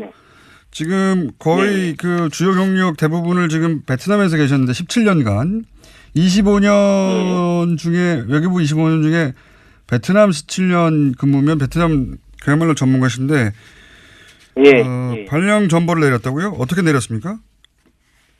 저 같은 경우는 이제 그 관련 규정이 있어서요. 장관이 불가피하다고 인정하는 경우에만 이제 전보할 수 있게 돼 있거든요. 네. 제가 베트남 전문가이기 때문에 제가 이제 그 전담직이라고 하는 베트남 붙박이라고 하는 그런 직을 선택을 했는데 승진 포기하고. 근데 그것에 무관하게 이제 뭐 오래 근무했다라는 대충 그런 이유로 해서 서울로 한국을 발령나게 됐습니다. 서울로요, 갑자기. 17년간 베트남 전문가인데 갑자기 서울로 와라. 그리고 이런 건 어떻습니까? 이럴 경우에 이제 그 흔히 지난 정권에 쓰던 방식이 개인 사찰을 하거나 또는 뭐 말도 안 되는 모함을 하거나 이런 일들은 박근혜 정부 내내 사실 말 듣지 않는 그 공무원들에게 있었거든요. 그렇게 밝혀진 경우도 있었는데 본인의 인터뷰 이후에 작년 12월 외교부 감사가 있고 그러면서 이런 식의 움직임은 없었습니까? 제가 이제 교민들한테 가장 중요한 민원 서비스, 여권 공정 등 체계에 필요한 업무를 7년 반을 민원실을 운영했는데요. 그 민원실에 있는 행정 직원, 제 부하 직원을 압박을 해서 저에 대해서 뭔가를 캐려고 했고, 그 다음에 민원실 전화를 뭐 20일 동안 안 받았다고 외교부 감사관실에 누군가 이야기해서 말도 안 되는 해프닝이 있었는데, 사실 민원실 전화는 한 대밖에 없고, 우리 행정 직원이 받기 때문에 제가 전화를 직접 못 받거든요. 그래서 이런 식으로, 그다음에 교민들 몇 명이 이제 누군가 사주를 받아서 저에 대해서 1년간 집중적으로 이제 음해성 민원을 외교부에 넣었던 얘기를 들었습니다. 너무나 황당하기 때문에 외교부에서도 크게 저한테 문의조차도 하지 않았고요. 그 다음에 제가 지난 10월 달에 운전면허 갱신 때문에 한국에 휴가를 잠깐 다녀왔는데, 이것도 조영사 본인이 결제를 안 했다고 하면서 외교부에 저를 고발해서 제가 본의 아니게 처음으로 외교부에 들어와서 사유서를 쓰게 됐고요. 참 사실 유치합니다. 저는 총무과에 결제를 올렸던 절차를 밟았었거든요. 외교부에도 보고를 했고요. 네. 혹시 외교부에 근무하는 25년 동안 이런 사유서나 이런 문제가 된 적이 있습니까? 저는 한 번도 징계를 받은 적이 없고요. 오히려 모범 공무원상이나 이런 여러 상을 받았고요. 그렇기 때문에 제가 명퇴를 할 수 있었던 거는 제가 징계를 받았다면 명퇴를 신청할 수 없는 조건인데, 사실은 좀 말도 안 되는 황당한 거. 그 다음에 일부 언론에 보도됐지만 주례 회의도 JTBC 이후에 월요일마다 하는 회의를 취소를 했고요. 주례 회의. 그다음에 7개월 만에 살짝 티타임 형식으로 이제 부활했는데, 제가 물었죠. 그 회의를 부활한 거냐 아니냐 했더니 그냥 바쁘지 않은 사람만 오라고 하더라고요. 제가 민원실 업무를 하기 때문에 자리를 잘 못 비우거든요. 그런데 그것조차도 아마 외교부에 제가 회의를 참석 안 하고 그런 게을리한다 이런 식으로 보고했을 것으로 추측을 합니다. 사실 1년 동안 총영사 얼굴을 한 번 못 봤고요. 다른 영사들 얼굴 10명 됐는데 얼굴도 제대로 못 보고, 나름 투명 인간으로서 총영사관에서 좀 고립됐습니다. 몸은 제가 편했는데 원래 제 모습이 아니기 때문에 뭔가 좀 일을 만들어내고 아이디어를 짜고 해서 이런 일들을 창의적으로 하는 스타일인데, 마음이 편해야 하는데 그게 아니다 싶은 생각을 사실 1년 동안 했습니다. 총영사 얼굴을 못 본 지가 1년이 됐어요? 예. 회의에 참석하지를 못하니까. 회의가 아니라 이제 회의 자체를 이제 회의를 없애고 티타임 형식으로 만들었는데 거기도 오지 말라고 하니까. 7개월 후에 만들었는데 이제 그것도 이제 비공식이니까 자기들끼리 모여서 이제 회의를 한 거죠. 근데 저는 이제 아예 종영사관에 없는 존재로 이제 된 거죠. 대외 활동 자체가 제가 이제 못하고 업무가 축소돼서 민원실 사무실만 지키는 업무를 했죠. 휴가를 갔다 오겠다고 총무과에 결제를 올렸는데 그 결제를 총영사 본인이 안 했다고 나중에 주장하면서 고발해가지고 사유서도 썼다. 예. 그리고. 네, 외교부에는 제가 총무과에서 보고를 안 해서 제가 보고를 했거든요. 제가 운전면허증이 금년 말에 갱신 안 하면 없어지니까 당연히 해야 되는. 교민 몇 명이 집중적으로 음해하는 민원 내용이 예를 들면 어떤 겁니까? 다시 한번 말씀해 주시겠습니까? 그러니까 지난 1년간 교민 몇 명이 계속 돌아가면서 음해성 민원을 넣었다고 했는데 그 내용은 어떤 겁니까? 간단하게 예를 들면. 사실은 제가 그 내용은 직접 외교부에서 들은 게 아니고 중간에 어떤 분이 외교부에 지금 간부를 아시는 분이 있어서 저에 대해서 투서를 많이 들어와 있다 집중적으로. 근데 그 내용이, 왜냐하면 제가 저를 아는 분들은 저에 대해서 이렇게 비판적인 얘기를 많이 안 하시거든요. 그러니까 전혀 관계가 없는 분들이 어떤 식으로 내용을 했는지는, 왜냐하면 너무 그 내용 자체를 저도 알 수가 없고요. 직접 받으신 게 아니고 아마 알고 있을 것 같은데 외교부로 직접 보냈으니까. 많은 일을 겪으셨네요. 예, 그 전화를 안 받았다고 하는데 원래 전화 한 통밖에 없고 행정직원이 받는 거기 때문에 본인이 원래 전화를 직접 받지 않는데 그걸 안 받았다고 또 고발하고. 그래서 결국은 그런 것들이 쌓여서 명퇴를 결심하게 된 겁니까? 사실은 제가 이제 외교부에 25년, 베트남에 17년, 호치민만 2번에서 14년 근무했거든요. 근데 제가 좀 제공간 업무라는 게 사실은 공관장, 총영사와 대사를 잘 만나야 되는데 95년에 제가 호치민에 처음 나와서 조금 못된 총영사 만나서 고생을 많이 했습니다. 예를 들어서 최순실과 같은 그 사건 일을 많이 시키고 입에 담지 못할 부끄러운 일도 사실은 시키곤 했는데요. 사실 그때 제가 너무 자신이 싫었고 그래서 그때부터 제가 저항을 결심한 겁니다. 그러니까 승진도 안 되고 또 윗사람 말 안 들으니 힘든 시간이 많았죠. 그런데 이제 외교부에서 저의 정체성을 찾게 한 것이 사실은 노무현 대통령께서 이제 만드신 각 부처 혁신 토론방이었는데 그때 제가 노무현 정부 들어서 혁신안을 자체적으로 많이 냈죠, 실명으로. 근데 이런 것들이 제한돼 반영된 것도 있고, 근데 그것 때문에 찍혔고요. 이제 외교부 직원들, 하위 직원한테는 제가 많은 지지를 받았지만, 간부들에게는 문제 인물로 찍혀서 좀 고생을 했습니다. 참 개인적으로 힘든 시기였죠. JTBC 인터뷰는 사실 그렇다면 그렇게 쌓여있던 문제의식이 한 번에 터진 거군요. 말하자면. 예, JTBC 인터뷰는 사실 필연적 운명이라고 생각합니다. 그냥 지나칠 수 있었지만 제가 평소에 문제의식을 갖고 비판하고 행동해왔던 이유였기 때문에 그냥 따지지 않고 할 수 있었죠. 사실 외교부에서 사직은 오랫동안 생각했던 거고요. 좀 더 다니면서 제가 가장으로서 책임을 가지고 공무원 생활을 했으면 좋겠지만 평범하지 않은 공무원 생활을 한 저이기 때문에 지난 시간들이 참 힘든 시기였고요. 좀 사실은 좀 쉬고 싶은 생각도 들었습니다. 제가 언제까지 외교부에서 홀로 투쟁만 하고 살 수 없기 때문에 인생을 크게 멀리 볼 때 외교부에서 제가 오래 남는 것도 도움이 안 된다고 생각하게 됐고요. 제 아내도 동의하고 적극적으로 지지해주고 있습니다. 알겠습니다. 어떤 일을 겪으시는지는 저희가 대충 알겠고요. 고생 많이 하셨고요. 네. 그러니까 뭐 외교부도 장관이 바뀌고 일부 간부들이 바뀌어가는 중이긴 하지만 아직 그 오래 쌓인 어떤 구조가 문제가 크군요. 예, 그 이야기는 저희가 귀국을 2월 달쯤에 하신다고 하니까 그리고 명퇴 계획도 있다고 하시니까 그 위에 스튜디오에 직접 모셔서 좀 자세히 들어보겠습니다. 지금 겪고 있는 일에 대해서는 저희가 충분히 이야기를 들었습니다. 오늘 말씀 감사합니다.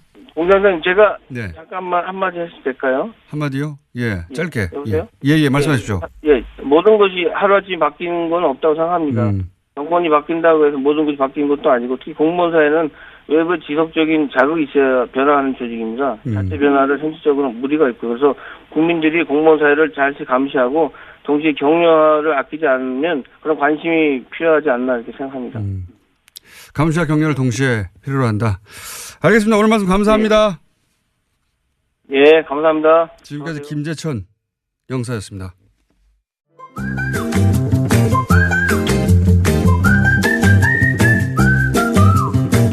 자, 칼플라니 사회경제연구소. 다소 몇 년에 한 번씩 유명해지는 연구소. 정태현 수장님 나오셨습니다. 안녕하십니까? 네, 안녕하세요. 갑자기 베트남 가냐고 물어보셔가지고 아마도 하와이 가느냐는 질문이었던 것 같아요. 그죠? 아, 하와이. 네, 지금 베트남 얘기라도 들어가지고. 네. 예, 하와이. 저희 이제 대표님이 하와이 약속을 했다가 네. 지금 전전긍긍 중이세요. 네. 그럼 뭐 얼마 돈도 별로 안 들 것 같은데 왜 이렇게. 아니, 저 혼자 모르겠는데 저희 작가하고 가보네요. 다 가야지. 다 같이 한 건데. 그리고 이제 여기가 사기업이면 사장의 결단으로 가능하지만 제가 추정하기로는 이게 어쨌든 그 공공기관이기 때문에 예산을 본인은 월급을 월급 그게 있군요. 월급 아이고 뭐 어쩌면 상여금을 받았을 수도 있는데 월급 월급 외에도 그게 있을 거예요. 뭐가 딴 게 예를 들면 뭐 저것은 적금 같은 거. 자, 오늘 주제 뭡니까? 네, 오늘 문재인 케어가 발표가 됐고요. 8월 9일 날 발표가 됐는데 네. 의사분들이 대규모 시위를 벌였죠. 네, 저도 오늘 오프닝 때 그 얘기 있었는데 예, 집행부가 지도부가 아주 예. 인상적인 분입니다. 예. 그런데 문재인 케어가 뭐냐 하고 그러면 왜 반대하느냐를 간단히 정리해 볼까요? 예. 경제적인 관점에서. 용어를 조금 알아야 되는데 건강보험 보장성이란 말이 있어요. 보장성. 그러니까 우리 보통 감기 걸려서 가면 한 3, 4천 원 내거든요. 네. 근데 그건 원래는 10,000원쯤 나왔다는 얘기예요. 그중에 6, 7천 원이 보험금이 나온 겁니다. 그렇죠. 우리가 보험을 냈으니까. 그게 이제 네. 보장성이에요. 그게 63% 정도인데 네. 그거를 70%까지 올리겠다. 네. 그 얘기는 뭐냐면 보험금을 더 많이 지불하겠다라는 얘기가 되는 거고 그러려면 뭔가를 줄여야 되잖아요. 그게 뭐냐면 비급여라는 겁니다. 비급여는 어떤 행위에 대해서는 보험금이 지급 안 되는 거예요. 그중에 가장 큰 게 뭐냐면 고가의 의료기기를 쓰는 것들. 그렇죠. 가령 이제 아마 어르신분이 환자인 그 사람들은 알 텐데 보통은 한 1, 2만 원이면 되는데 돈 내는 게 본인 부담금이 어느 날은 100만 원이 넘는 경우가 있어요. 어르신들 관련 질병들 같은 경우에 검사만 했는데 100만이 넘은 경우가 그게 검사가 바로 그렇게 고가의 장비를 쓰기 때문에 새로운 증세에 대해서 여러 장비를 썼으면 그게 100만 원이 넘어가거든요. 저도 주사를 맞았는데 몇백만이 나오기도 하고요. 그거는 약제 중에 그런 것들이 있습니다. 비급여되는 것들이 있습니다. 진짜 그 소위 가정 경제를 뒤흔드는 건 그런 거예요. 그렇죠. 감기가 아니라. 네. 그러니까 비급여 부분을 급여로 바꾸겠다. 네. 즉 보험을 한다는 얘기는 무슨 얘기냐면 이제는 그 비급여 부분도 심사평가원에서 제대로 한 건지 많이 요구한 건지를 평가해서 보험금을 내주겠다는 얘기거든요. 저는 이제 저희 그 부모님이 중환자셔가지고 사실은 이 문재인 케어 지금 바뀌고 있는 비급여 부분을 급여로 바꾸고 있는 부분. 네네. 혜택을 크게 받고 있습니다. 엄청난 혜택입니다. 사실은 그 가족들한테. 그렇죠. 중환자가 있는 경우는 보통 우리나라는 적지만 미국은 대부분 파산해요. 맞습니다. 네.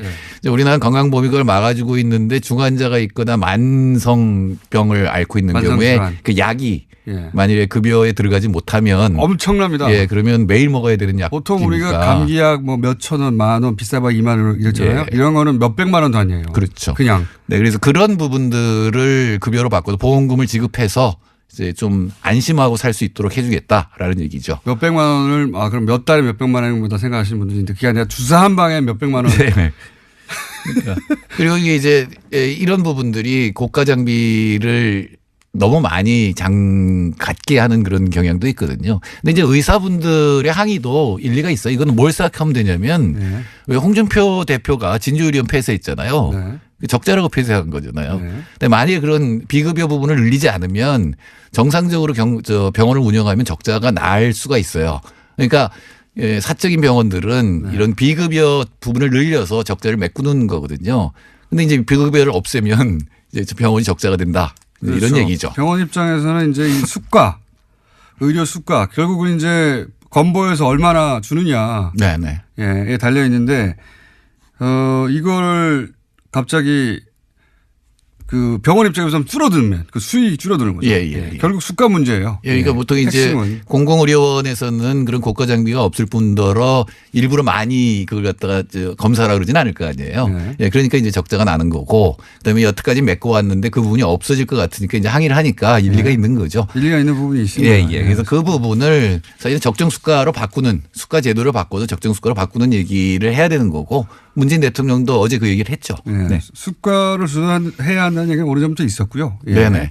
그러니까 이게 이제 병원 입장에서는 그 보장해주는 급여 부분에 손해낸 거를 비급여 쪽에서 우리가 보전했었는데 이것도 줄여버리면 우리가 어떻게 하란 말이냐 이런 얘기거든요. 네네. 간단하게 말해서 수가 문제입니다. 수가, 수익 또는 뭐 의사 개개인을 보자면 생존권의 문제 뭐 이런 걸로 바라봐서 사실은 정부하고 협상을 하고 조절해야 되는 부분이 맞긴 맞아요. 예. 예를 들어서 그 현장 집회에서의 집행부가 이상한 이력이 있다든가 요건 또 별개의 문제래요. 예, 근데 단순히 이제 수가를 이제 올리긴 올려야 되는데 그거로 해결될 문제만은 아닌 것이 요즘은 마을 의원에 가지를 않잖아요. 그러니까 바로 거기서 이제 이 뭐 증명서 같은 거 받아가지고 바로 이제 대형 병원으로 가잖아요. 그건 사실은 마을에 있는 의원들의 기능이 없어졌다는 얘기거든요. 그러니까 대형 병원 입장에서는 굉장히 환자가 많아질 수밖에 없고 그게 이제 불친절하고 짧은 의료 행위를 하게 되니까 사실 마을 의원을 살리는 거 굉장히 중요하거든요. 그래서 마을 의원을 살리는 방법이 여러 가지가 있을 텐데 이제 그 의사들의 주장 중에 하나가 이렇게 다 보험으로 처리해 주면 전부 다 대학병원으로 온다 이거죠. 네, 그럴 수도 있죠. 네, 그럴 가능성도 있고 왜냐하면 너무 비싸서 못 가던 건데 싸지니까 이제 마을 의원 안 간다는 건데 뭐 그것 때문은 아닐 것 같고요. 그거가 이제 의료 전달 체계라고 전문 용어로 표현합니다. 별거 다 하시네. 잡지식은 깊이가 없어서 그렇죠. 알쓸신잡보다 많이 하시는 것 같은데. 내가 알쓸신잡을 자주 보진 않지만 한 번씩 보면 저 정도는 나도 할 수 있는데. 그렇죠. 저도 할 수 있는데. 너무 부족한데 저거는. 그래서 방법 중에 하나가 이런 거죠. 영국의 경우에는 영국에 가면 외국인도 이 의원을 하나 지정하게 돼 있어요. 거기서 프랙티셔너라고 하는데 그런 게 주치의가 됩니다. 근데 이 주치의는 자기 의원에 등록한 환자 수에 따라서 수가를 받아요. 이걸 두당 수가제라고 합니다. 이제 우리나라도 이제 그런 제도를 쓸 수가 있는데 시험적으로 의료생협 같은 게 있잖아요. 근데 의료생협은 주로 예방 쪽에 더 신경을 쓰는 데고 그 조합원들은 사실은 등록된 환자들이잖아요. 그러면 이 환자 한 명당 1년에 얼마씩 주는 겁니다. 제가 안성의료생협에 가서 물어봤더니 1년에 2만 원만 줘도 훨씬 나은 진료를 할 수 있다. 그러니까 우리한테는 본격적으로 정착 안 된, 물론 뭐 영국의 의료 시스템에 대해서 비판하는 사람도 있긴 있어요. 근데 이건 주치의 제도죠. 예. 주치의 제도를 주치의 제도를 수립할 필요가 있다. 예, 그래 주치의 제도가 왜 필요하냐면 아까 검사를 해서 돈이 많이 나오는데 그건 당연한 것이 이 대형 병원에 있는 의사 나이에 대한 정보가 전혀 없잖아요. 네. 저희 어렸을 때는 한 소아과에 우리 삼형제가 10년 이상 갔어요. 맞아요. 그런 게 있었죠. 그러면 그 의사는 우리에 대해서 다 알잖아요. 보면 알죠. 예, 그러면 쓸데없는 검사를 안 해도 된다고. 얼굴색만 보고. 예, 그렇죠. 그냥 가. 그런 것도 필요 없어. 그냥 가. 뭐 먹었니? 그러니까 그런 어떤 정보들이 대형 병원으로 연결되게 하려면 그러니까 신뢰받는 마을 주치의 제도 이런 것들이 보완이 돼야 되겠죠. 저는 의사들이 습관 문제를 가지고 이제 이렇게 집단 행동을 하는 것에 대해서 의사들이 어차피 그 돈도 많이 버는 최상위 수익 계층인데 이런 거 하면 되느냐. 저는 그건 아니라고 보고요.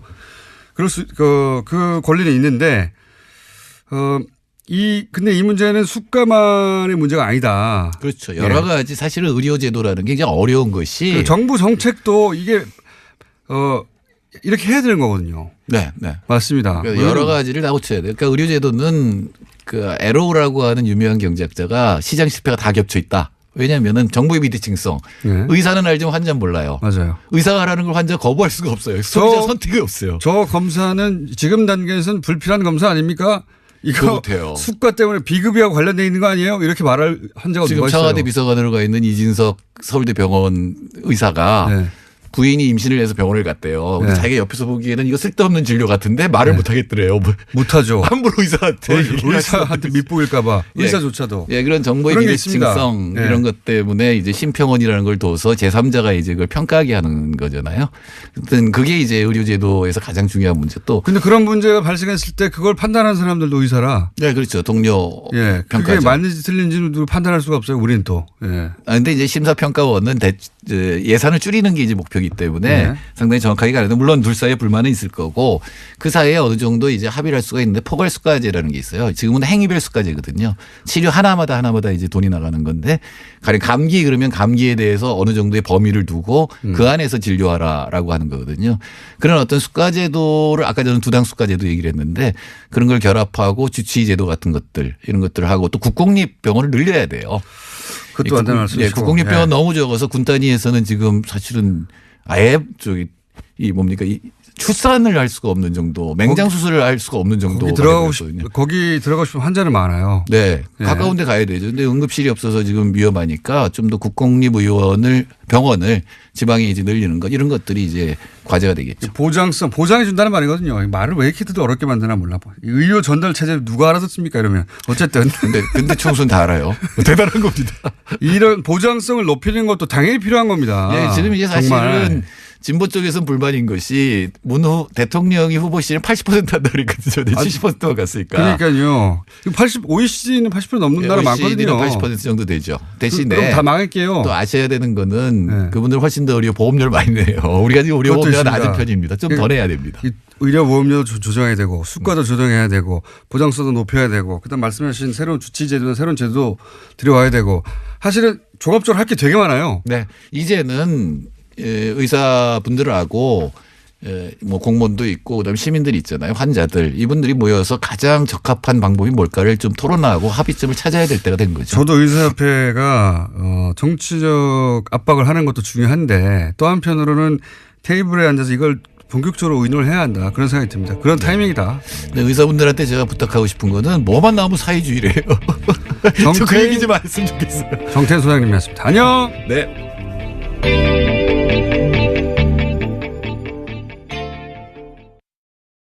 그래서 보고를 했고 이명박 전 대통령에게 그리고 청와대에 있을 때도 신학수 감사와 이모 감사가 청와대 민정수석실 다스 담당자의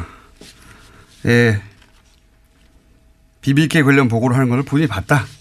이건 전원이 아니고 본인이 봤다는 겁니다. 시간 장소가 특정되어 있기 때문에 굉장히 구체적인 진술들이 많습니다. 운전기사만이 할 수 있는 이야기들이죠. 직접 운전해서 갔기 때문에 그리고 보고를 봤다는 거죠. 또 이번 주 시사인을 보시면요. 이 운전기사뿐만이 아니라 이명박 전 대통령을 운전했던 사람이 운전기사의 또 다른 인터뷰도 실려 있는데요. 운전기사 두 번을 인터뷰했더라고요. 그 운전기사 잡기가 쉽지 않은데 주준이는 악마예요. 열심히 취재하고 있습니다. 자, 그리고 JTBC도 지금 다스 관련해서는 뉴스공장하고 JTBC가 사실은 거의 시사인이 또 같이 하고 있는데요. 네, 시사인 네. 껴줄게요. 이렇게 빼놓으시길래 깜짝 놀랐습니다. 네, 시사인이 소스를 가져오죠. 예. 조진우 기자가. 자, 보도를 계속하고 있는데 어제 재밌는 보도 하나 나왔습니다. JTBC에서. 네, 또 다스와 관련된 소식들이 있는데요. 이명박 전 대통령의 선거에서 다스 직원들이 조직적으로 동원된 정황이 있다라는 겁니다. 1996년에 서울 종로 국회의원 선거, 2002년 서울시장 선거에서 다스 직원 십수명이 동원됐다라는 복수의 증언을 확보했다는 건데요. 선거에 동원된 직원들의 급여도 다스에서 나갔다라고 합니다. 다스 취재가 왜 다른 곳에서 잘 안 나오냐면 굉장히 어려워요. 왜냐하면 벌써 5년 전 특검을 받았고 그때 문제가 되는 건 다 털었단 말이죠. 다 털었는지는 하지만 대다수가 털렸고 그러다 보니까 이 BBK 사건에 이런 건 10몇 년 전이고 5년 전에 이미 한번 특검을 받았던 곳이고 그리고 그때 대통령이 직접 커버를 했고 그러다 보니까 증거인멸이 굉장히 꼼꼼하게 잘 됐어요. 예를 들어 주진희 기자처럼 거의 10년 가까이 이 사안을 파고 있었다든가 그렇지 않으면은 새로운 사실 밝혀내기가 쉽지 않은 사안이다. 근데 이 JTBC가 어제 얘기한 선거 때 다스 직원이 동원됐다. 다스의 주인도 아닌데 게다가 그 급여는 다스에서 나갔다. 네, 돈도 줬다라는 거죠. 네, 이게 이제 실정법만 따지면 선거법 위반이지만 이제 공소시효는 그건 다 됐고 중요한 건 그 실정법 위반 부분이 아니라 선거법 위반 부분이 아니라 이랬다는 얘기는 이제 다스 실소유주를 또 한 번 드러내는 정황인 거죠. 실소유주가 되면 도곡동 땅의 주인이 되기도 하고 그리고 BBK 주인이 되기도 하고 동시에 그렇다면 옵셔널 벤처스의 주가 조작에 최소한 공범이 되는 건데 그 실소유주가 이건 공소시효가 남았어요. 그리고 이제 120억 비자금 관련해서도 공소시효가 2월 말까지 남아있고. 네, 얼마 안 남았습니다. 요 사안들은 급여가 다스에서 나갔다 이 자체가 중요한 게 아니라 이런 공소시효가 남아있는 범죄의 정황 증거가 될 수 있는 증인들이 될 수 있는 사안들인 거죠. 그리고 이제 더 재미있는 뉴스는 자서전 얘기도 나왔어요. JTBC에서. 네, 그렇죠. 좀 깨알 같은 뉴스인데요. 이명박 전 대통령의 자서전인 신화는 없다라고 있습니다. 95년에 발간됐는데 당대 베스트셀러였거든요. 그런데 당시에 다스가 나서서 대량으로 구매했다라는 겁니다. 저는 특히 재밌었던 증언이요. 다스 관계자에 따르면 직원들이 이 책에 이명박 대통령 사인을 대신했다라는 건데요. 이게 책이 너무 많아서 직원들이 차에다가 뒀을 정도였다라는 거고요. 남은 책들은 경주 지역에 무료로 나눠줬다라고 합니다. 왜 안 그랬겠어요. 예. 이거보다 더 재밌는 뉴스는 그 뉴스가 나올 때가 됐는데 2011년에 대통령 퇴임 직전에 영문 자서전이 나왔어요. 그때 이명박 전 대통령.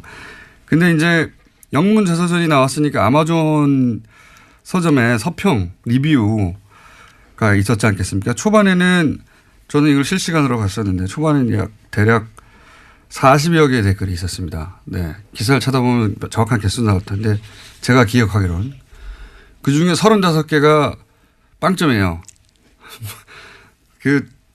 별 하나밖에 줄 수 없기 때문에 별 없는 게 아니라 사실상 빵점이죠. 근데 한 달 후에 별 5개가 120여 개가 붙습니다. 갑자기. 예. 별 4개가 한 20, 30개 붙고. 근데 이 별 5개라는 건 감동을 받았다는 거잖아요. 근데 리뷰가 한 줄이에요. 너무 좋다. 뭐 이런 거. 바보 같은 영어들 있죠? 예. 댓글 부대가 확실하다. 당시 아마존 서평란에 댓글 부대가 진출했다. 예, 지금 다시 가서 한번 확인해 보고 싶네요. 여전히 그게 있는지요. 네. 그리고 그 별 5개 준 한 줄짜리 댓글을 그러니까 리뷰를 쓴 사람들은 다 그게 첫 리뷰였어요. 가입하고. 예. 대량 가입해서 대량 리뷰를 썼다. 예. 그랬던 적이 있습니다. 그러니 뭐 책 사서 사인 대신하는 건 아무것도 아니죠. 아마존까지 가는데요. 자, 다음 뉴스는요. 네, 최순실 씨가 과거 EBS 사장 임명에도 개입했다라는 증언이 나왔는데요. 이 때문에 한국동계스포츠영재센터가 주최하는 행사에 EBS가 후원사였다라는 게 장시호 씨의 증언입니다. 어제 열린 이재용 삼성전자 부회장 재판 증인으로 장시호 씨가 나온 건데요. 특검이 영재센터가 EBS에서 후원받은 경위 알고 있냐라고 묻자 장시호 씨는 EBS 사장이 이모가 추천을 받아서 된 분으로 알고 있고 그 추천받은 분이 어쩔 수 없이 후원사로 들어온 걸로 알고 있다라고 이야기했습니다. 장시호 씨가 당사자로 지목한 사람은요. 우종범 전 EBS 사장이라고 합니다. 게다가 장시호 씨는 삼성 관련된 추가 증언도 했는데요. 지난해 10월 달에 사건이 본격적으로 보도되기 직전에 최순실 씨가 삼성에서 영재센터에 3차 후원금을 받으려고 시도했다라고 합니다. 새로운 사실들 몇 가지가 나왔는데 왜 이제 국정원 부하직원은 구속되고 간부는 영장이 기각돼서 그 부하직원이 불만을 품고 국정원 가짜 사무실건이 더 큰 건이 폭로된 바 있지 않습니까? 그렇죠. 댓글 TF가 폭로됐죠. 장시호 법적 구속의 메시지 효과가 이제 검찰 수사 협조해봐야 소용없다. 메시지 효과는 그런 거라고 저는 보는데 이 법정 구속 역시 전혀 예기치 못한 나비 효과를 낼 수 있다라 생각이 드는 게 이 영재센터 행사를 왜 EBS가 후원을 했느냐 단독으로. 그리고 EBS 사장의 이력서가 최순실 회사에서 나왔다. 이런 보도가 있었던 적이 있어요. 과거에 그런 보도 있었습니다. 그런데 실제로 우종범 전 EBS 사장이죠. EBS 사장을 최순실이 추천했다 하는 증언은 나온 건 처음이고 그리고 삼성으로부터 돈을 또 받으려 했다. 이것도 처음이에요. 예. 나비 효과가 장시호 씨 입을 통해서 또다시 그렇죠. 예기치 못한 나비 효과가 있을 수 있다. 장시호 씨 입을 주목해야 된다 그런 생각이 듭니다. 자. 네. 우 전 사장 같은 경우는 과거에는 개인적으로 모르는 사이라면서 국회 나가서 의혹을 부인한 바가 있는데요. 장시호 씨가 이 의혹의 도장을 찍어준 거죠. 그리고 이제 삼성 관련해서도 아마 장시호 씨가 증인으로 채택되거나 할 수 있는데 기대됩니다. 다음 뉴스는요. 네, 최순실 씨의 독일 조력자로 지목된 인사가 데이비드 윤인데요. 검찰이 이 사람을 인터폴에 적색 수배했다라고 TV조선이 보도했습니다. 최순실 씨를 내세워서 부동산 개발업자에게 뒷돈을 받은 혐의라고 하는데요. 이 사람은 최순실 씨의 해외재산 관련된 키맨으로 꼽히기도 합니다.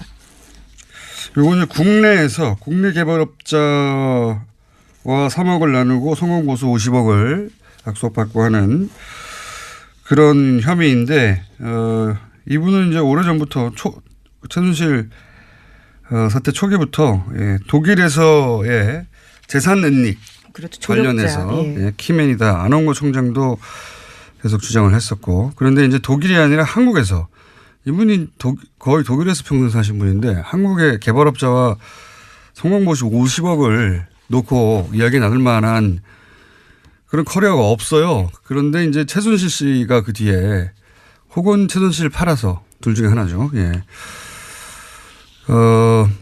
아마도 독일 은닉 재산 수사의 출발점이 될 수도 있겠다. 근데 지금 독일에서 안 돌아오고 있으니까요. 네, 그 고소인 진술도 검찰이 확보했는데요. 그 과정에서 여러 차례 최순실 씨를 언급하면서 담당 공무원에게 힘써줄 수 있다라는 이야기를 했다고 합니다. 그러면서 국토부 관계자들과 접촉한 정황도 있다라고 합니다. 최순실 씨가 실세인 걸 알고 있었던 거죠. 독일 은닉 재산의 출발점이 될 수 있기 때문에 이분은 소재가 확인되기 굉장히 어려울 것 같다. 저는 그렇게 생각이 들고. 현재 여권은 무효화시켰다라고 합니다. 검찰에서요. 아니면 독일에만 있으면 되니까요. 그리고 EU 국가 내에만 있어도 되니까. 안홍구 총장님 독일 가겠네요 또. 자, 다음 뉴스는요. 네, 우병우 전 민정수석이 출판문학계 블랙리스트에도 관여했다라는 한국일보 보도인데요. 서울중앙지검 국정원 수사팀은 어제 우 전 수석에 대해서 사전구속영장 청구했습니다. 그런데 여기에요. 과학계 불법 사찰뿐만 아니라 출판문학의 사찰 내용까지 포함됐다라고 합니다. 우 전 수석은 지난해 7월 달에 한국출판문화산업진흥원이 발표했던 세종도서와 관련해서요. 소위 좌편향으로 분류되는 도서와 저자들을 사찰하고 검열하도록 국정원을 독려했다라고 합니다. 당시 세종도서에는 윤희상 평전가 세월호 참사를 다룬 서적 등이 포함됐다라고 합니다. 이 정도 되면 관여 안 한 게 뭐냐 이렇게 물어야 돼요. 안 한 게 없어요. 출판까지 참.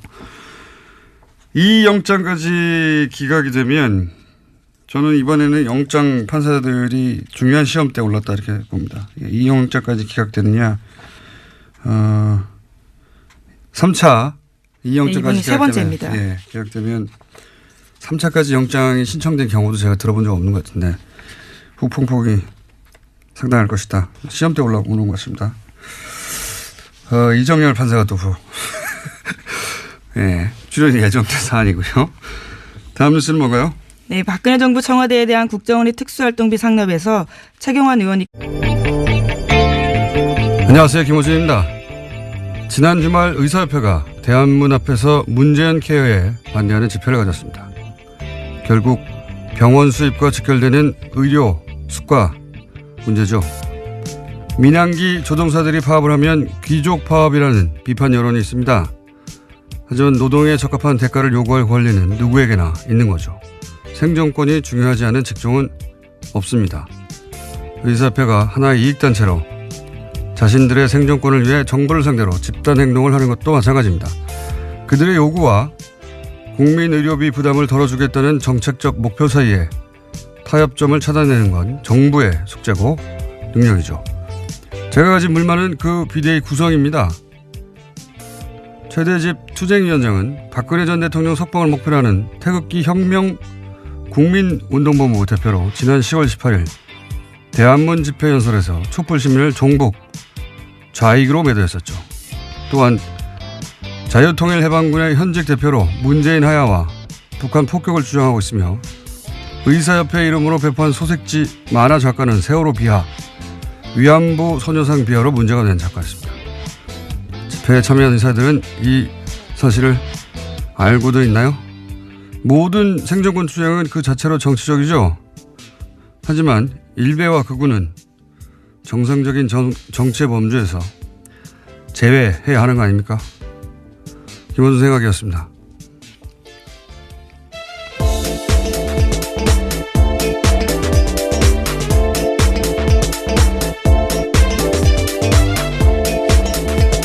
시사인의 김은지입니다. 네. 의사협회 집회 그 자체는 저는 문제가 없다고 생각하는데, 예. 예를 들어서 그 만화 작가는 SNS를 이런 식으로 하던 작가예요. 서울에서 가장 맛있는 돼지고기 집이라 단원한다. 여기서 단원은 단언 아니냐. 이렇게. 그런 논란이 불거졌죠. 그게 아니다. 단원고라고. 단원고 학생들을 명백하죠. 비하한 거고. 세월호에 대한 비하는 뭐 이유도 많습니다. 소녀상에 대해서도 머플러, 소녀상에 들러서 머플러 화제가 되니까 뭐 돈가스집, 오뎅집, 우동집, 수수집 앞마다 세워라. 그리고 피자도 배달시켜주고 잘생긴 소녀상도 옆에 세워줘라. 뭐 이런 비아냥을 해서 크게 논란이 됐던 전형적인 일베 작가인데 그 의협이 소식지로 투쟁이가 소식지로 뿌린 만화가 이분이 그린 거예요. 예. 투쟁위원장도 성향은 뭐 말할 것도 없이 자유 들어간 단체들은 다 극우 선양을 의심해 봐야 된다. 저희가 몇 번이나 얘기했었는데 자유통일해방군 네, 대표입니다. 네, 해방까지 들어갔네요. 네. 단체명 아주 스펙타클하지 않습니까? 자유통일해방. 예. 여기서 이제 북한 폭격하라든지 문재인 하야라든지 박근혜를 석방하라든지 지금도 주장하고 있는 박사모 중에서도 아주 극렬 박사모죠. 예. 모든 조직을 자기의 이제 정치적, 극우적 정치색을 구현하는 도구로 활용하신 분인데 여비 이걸 알고서 투쟁위원장으로 한 건지. 예. 대정부 협상력을 높이는 게 아니라 정반대가 될 수 있다. 저는 그렇게 생각합니다. 자, 첫 번째 뉴스는 뭡니까? 네, 다스는 누구 겁니까? 라는 질문에 대해서요. 하나의 답이 나왔습니다. 이명박 전 대통령 집안에서 18년 동안 운전을 했던 인사의 이야기인데요. 다스는 이명박 전 대통령 거라는 겁니다. 해당 인사는 김종백 씨인데요. 이번 주 시사인 보도입니다. 김 씨는 1997년부터 2015년까지 이상은 회장의 운전기사였습니다. 요 사안은 저희가 이제 다음 주 월요일 주재영 기자가 나와서 직접 자세히 얘기할 텐데 시사인 특종이니까 첫 번째로 소개하는군요. 아니, 굉장히 중요한 뉴스니까요. 중요한 뉴스이기도 하죠. 네. 왜냐하면은 과거 이제 정치인들 관련한 그 비위가 폭로되고 하는 것도 대부분 운전기사, 예, 운전기사가 사실은 굉장히 오랜 시간을 같이 하잖아요. 예, 그래서 이제 그쪽 통화라든가 더구나 이분은 18년간이나 집안일도 했었기 때문에 심부름. 네, 예. 집사 노릇을 했다라고 하는데요. 그래서 청와대를 오고 가는 데 있어서 메신저 역할도 했다고 합니다. 이분이 한 이야기 중에 제가 보기에 가장 중요한 것은 실제 실정법과 관련해서 다스 특검팀이 BBK 특검팀이 다스 비자금을 알고도 묻었다 이런 이야기는 여러 번 했는데 여기 관련된 이야기를 이분이 또 했어요. 그러니까 특검이 다스에 조사 나오는 거를 알고 있었고 예, 압수수색할 것을. 예, 날짜까지 알고 있었다라는 예, 겁니다. 그 직전에 트럭 세대 분량 서류를 직전에 파기했다 이런 이야기. 또 대통령 되기 전에도 다스에 대한 보고를 누가 특정했다. 개입한 정황을 검찰이 포착했다고 SBS가 보도했는데요. 최 의원이 국정원에 청와대 상납금을 늘려달라고 요구했다라는 겁니다. 남재준 전 원장 때 매달 5천만이었던 청와대 상납금이 이병기 전 원장 때 1억 원으로 그러니까 2배 뛰거든요. 그런데 여기 배경에는 최경환 의원이 있었다라는 겁니다. 본인 1억 받은 거 외에 청와대에 상납했던 돈을 2배로 늘린 것도 최경환 의원의 역할이었다 하는 게 검찰 주장이네요. 예. 근데 재밌는 게 지금 현역 의원이고 지금 예, 그렇죠. 국회가 또 회기 중이거든요. 예, 회기 중에는 불체포 특권이 있어요.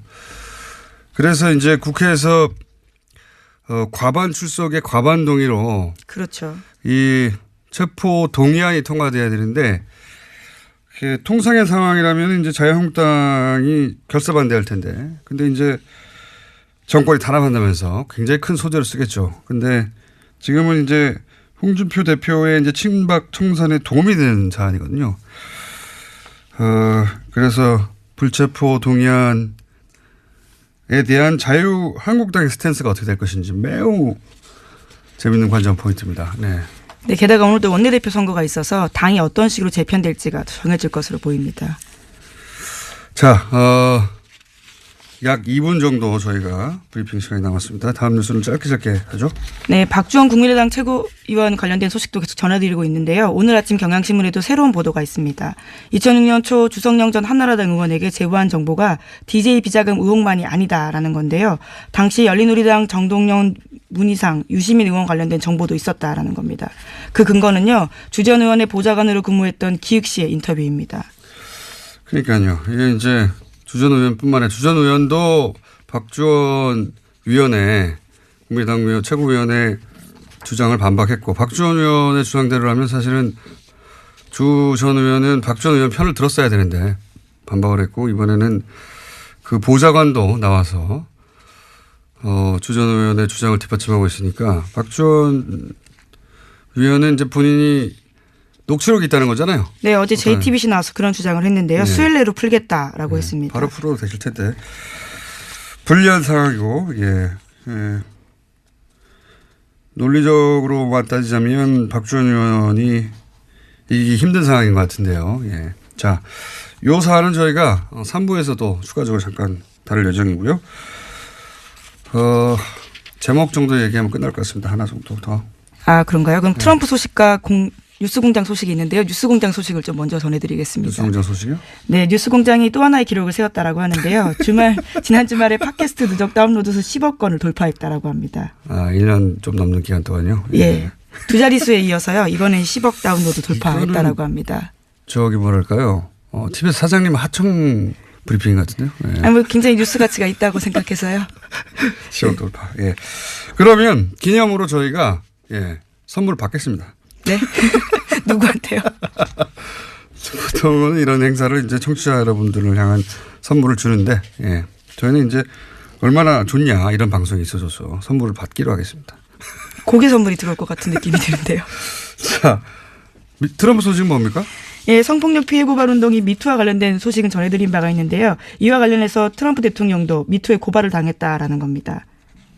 아, 성추행. 네, 과거에 성추행을 당했다라고요. 여성들이 기자회견을 해서요. 미 의회 관련 조사를 공식 요구했다라고 합니다. 대선 기간 때도 그런 이야기 있었는데 이번에는 이제 미투 해시태그 운동, 성폭력 당했다고 하는 여성들이 이제 스스로 커밍아웃하는 자기 입을 열기 시작한 그런 건데요. 해시태그 운동에 이분들 다 참여해서 의회 요청했다. 관련해서 재미있는 이야기들이 좀 있는데, 러시아와도 관련된 이야기가 있고 시간이 없네요. 재밌는데 다음 시간 내일 하는 걸로. 여기까지 하겠습니다. 시사인의 김은지였습니다. 감사합니다.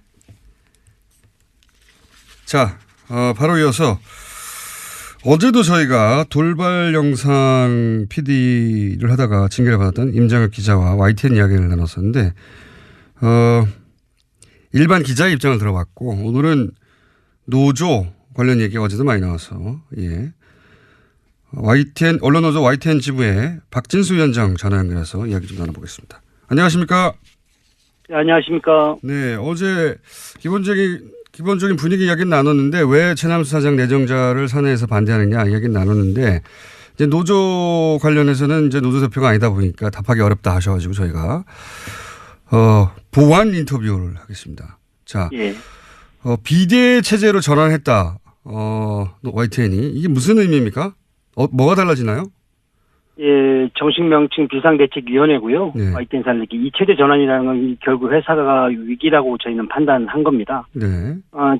지난 부적격자인 최남수 사장 내정을 막고 사내 적폐 세력들의 퇴진 역시는 더 이상 방법이 없다.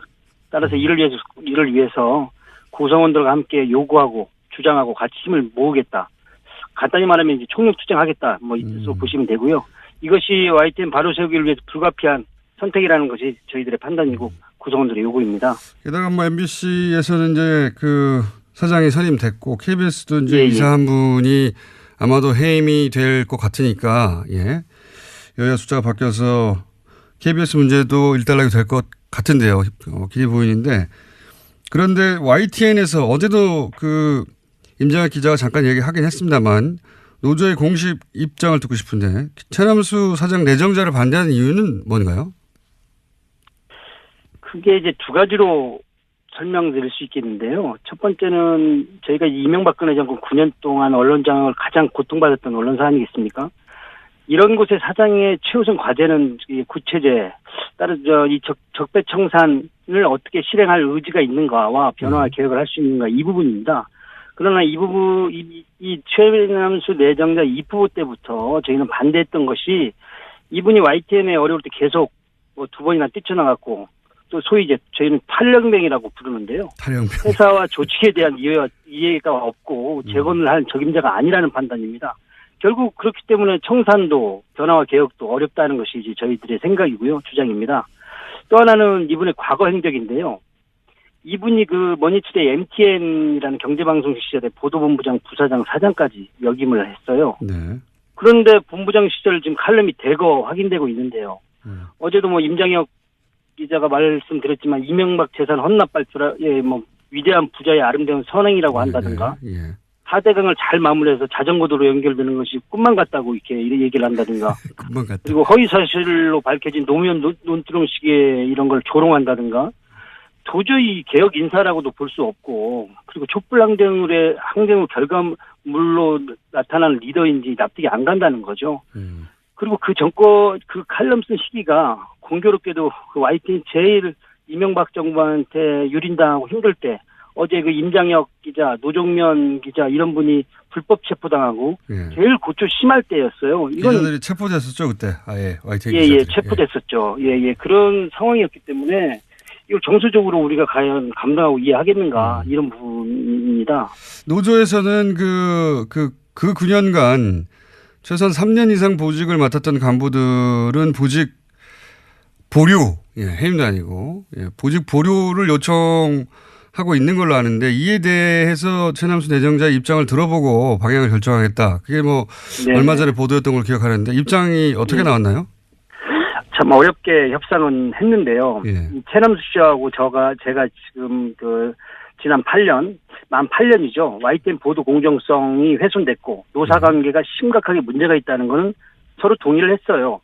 그런데 여기에 책임있던 인사들에 대해서 이 체제에서 주요 실국장을 맡거나 보직을 누렸던 간부들, 그것도 3년 이상에 누렸던 간부들에게 YTN 바로 세우기 위원회라든가 말은 여러 가지가 있는데요. 가칭인데 설립하는 기구에서 결정이 나올 때까지 보직을 잠정 보류해달라는 거였습니다. 그러니까 간부들도 노조도 아닌 제3의 기구를 두고 거기서 결론이 날 때까지 기다려달라. 그랬는데? 네, 또 거부한 거죠. 도저히 할 수가 없다. 그리고 이제 최남수 내정자의 입장 같은 경우는 결국, 일부 조력자를 비호하는 느낌을 받고 본인은 양심상 안 된다고 하는데 결국에 그러면 적폐 청산을 실행에 대한 의지가 있는가. 그리고 구체제 인사들과 손을 잡고 가겠다는 의사가 아닌가 이렇게 저는 판단하고 있습니다. 어제도 잠깐 제가 여쭤봤었는데 YTN은 보도 전문 채널이기 때문에 보도국장 자리가 굉장히 중요해서 중요합니다. 예, 여기서 상징적인 노정면 기자가 보도국장 자리를 제안받았는데 거절했어요. 이것도 연결된 이야기입니까? 구체적으로 보도국장이 자리를 잡으면 이제 저희는 YTN의 이제 뉴스가 어떻게 만들어진지 모르니까 네네. 보도국장 자리로 그게 가능하지 않겠나라고 생각하기 일반의 생각인데 그렇지만은 않은가 보죠? 밖에서 보면 그럴 수도 있을 것 같은데요. 예. 제가 우리 김어준 총수께 역으로 질문 하나 드리면요. 예. 김어준 총수가 프로그램 진행하는데 예를 들어 이명박 씨가 사장이면 그게 가능합니까? 프로그램에 못 오죠, 제가. 예, 그렇다는 거죠. 결국에 이 보도국 정상화와 YTN 정상화는 별개일 수 없다는 얘기입니다. 보도국 독립적으로 운영을 하는데 사람은 내가 알아서 할 테니 당신은 운영만 하라고 한다든가 조직을 개편하는데 사장이